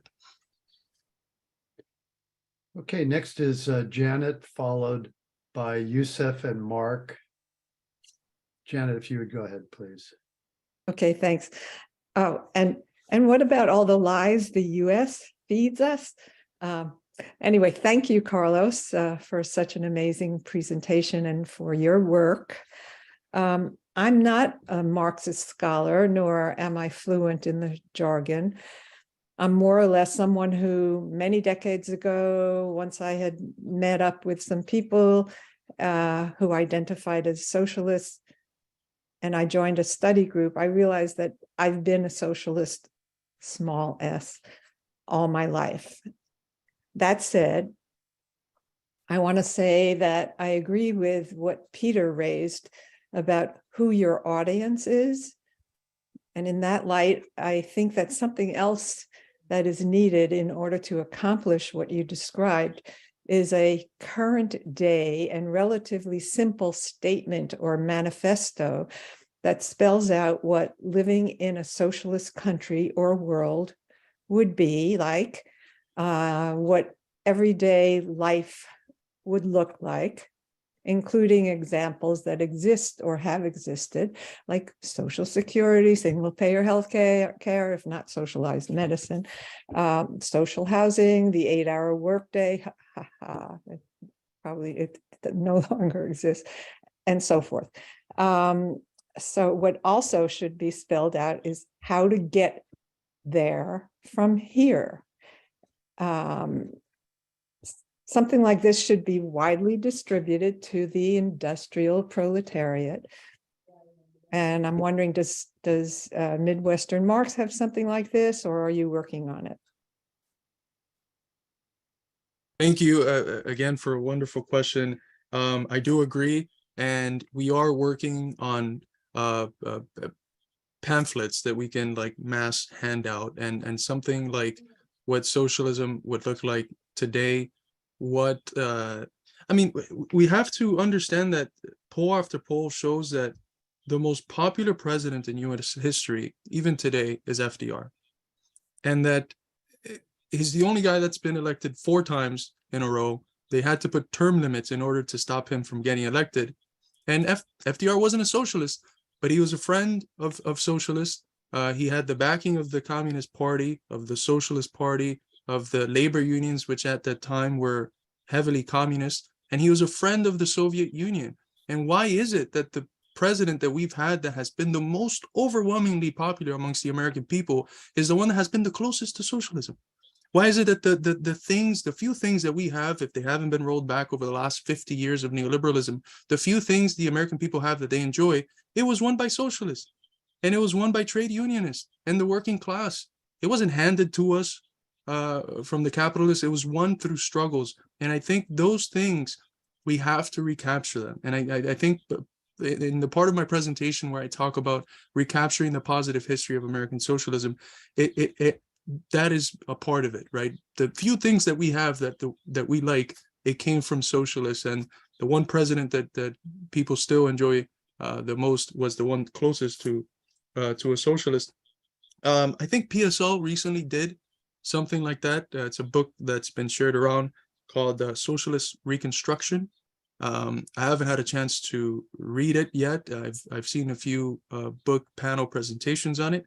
There's a lot of things that I agree with it. There's other things that maybe I would phrase things differently, but I do think some form of a current day manifesto, some form of a developing project for what socialism would look like, the current history that we have, how socialism has played a role in American history, and how we can get to what we posited as what socialism would look like. Something like that would absolutely be necessary, and it's something that I think you could expect our publishing press to cook up for 2023. Okay, Yusuf, and let's see, Mark. So Yusuf, please. Yeah, and incidentally, my name is Yusuf. As you can see, I'm sorry, Yusuf. I'm sorry. Sorry. As you can see, there is no E. Okay. Very good presentation. Thank you.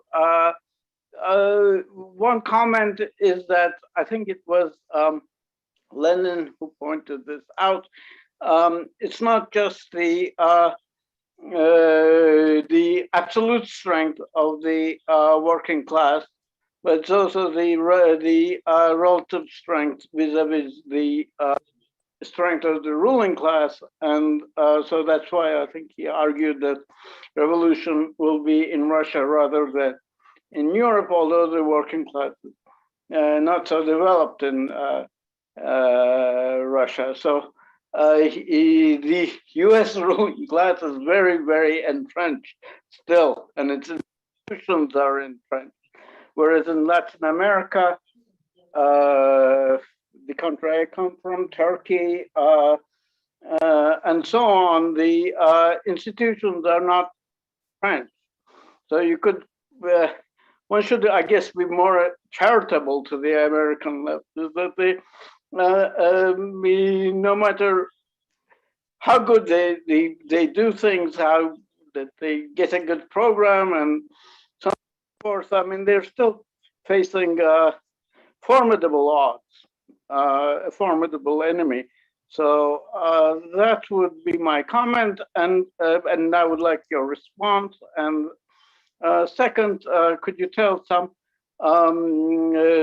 political parties or movements who got it right, so we could maybe emulate them?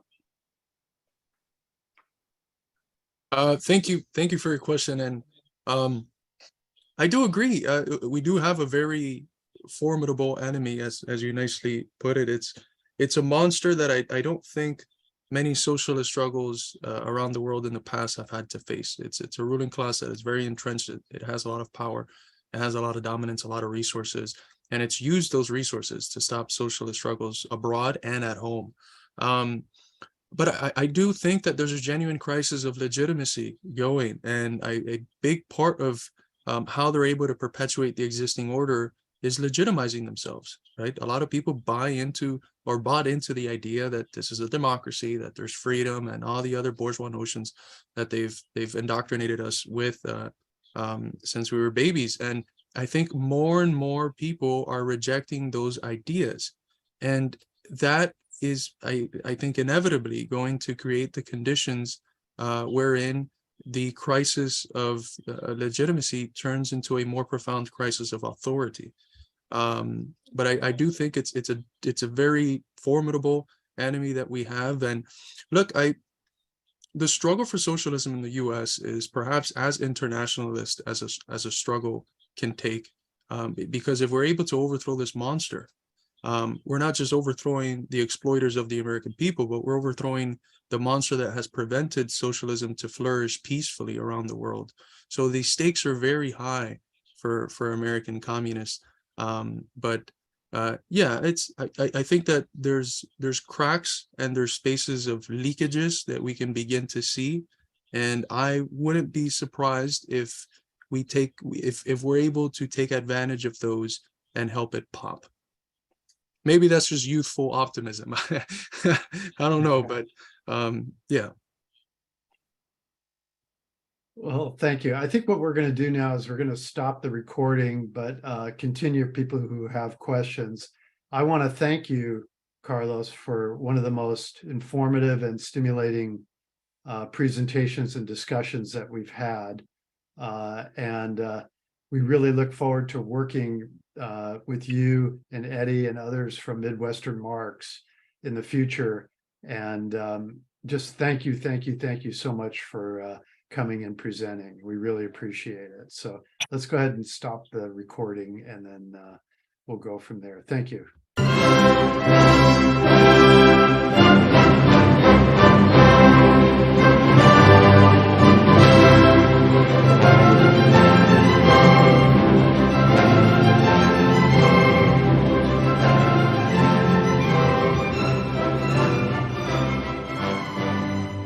Institute for the Critical Study of Society at the Niebuhr Proctor Marxist Library receives no corporate funding, nor do we have any paid staff. We rely on the support of working class folks that share our commitment to the socialist legacy of Karl Marx. We continue to need funds to meet necessary expenses. Since we can no longer pass the hat at our in-person forums, please send contributions to our treasurer, either online via PayPal or by check. The PayPal ID is ICSS Sunday, SUNDAY, at yahoo.com, and the name is Richard Fallenbaum.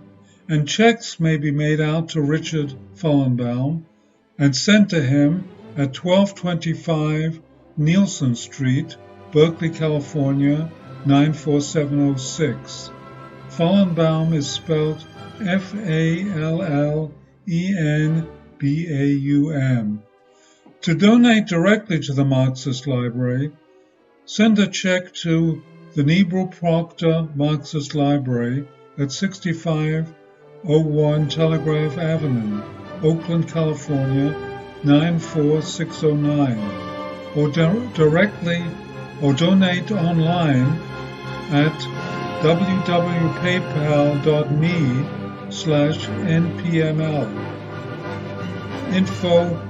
For information, write to npml at marxistlibr.org, and the website is marxistlibr.org.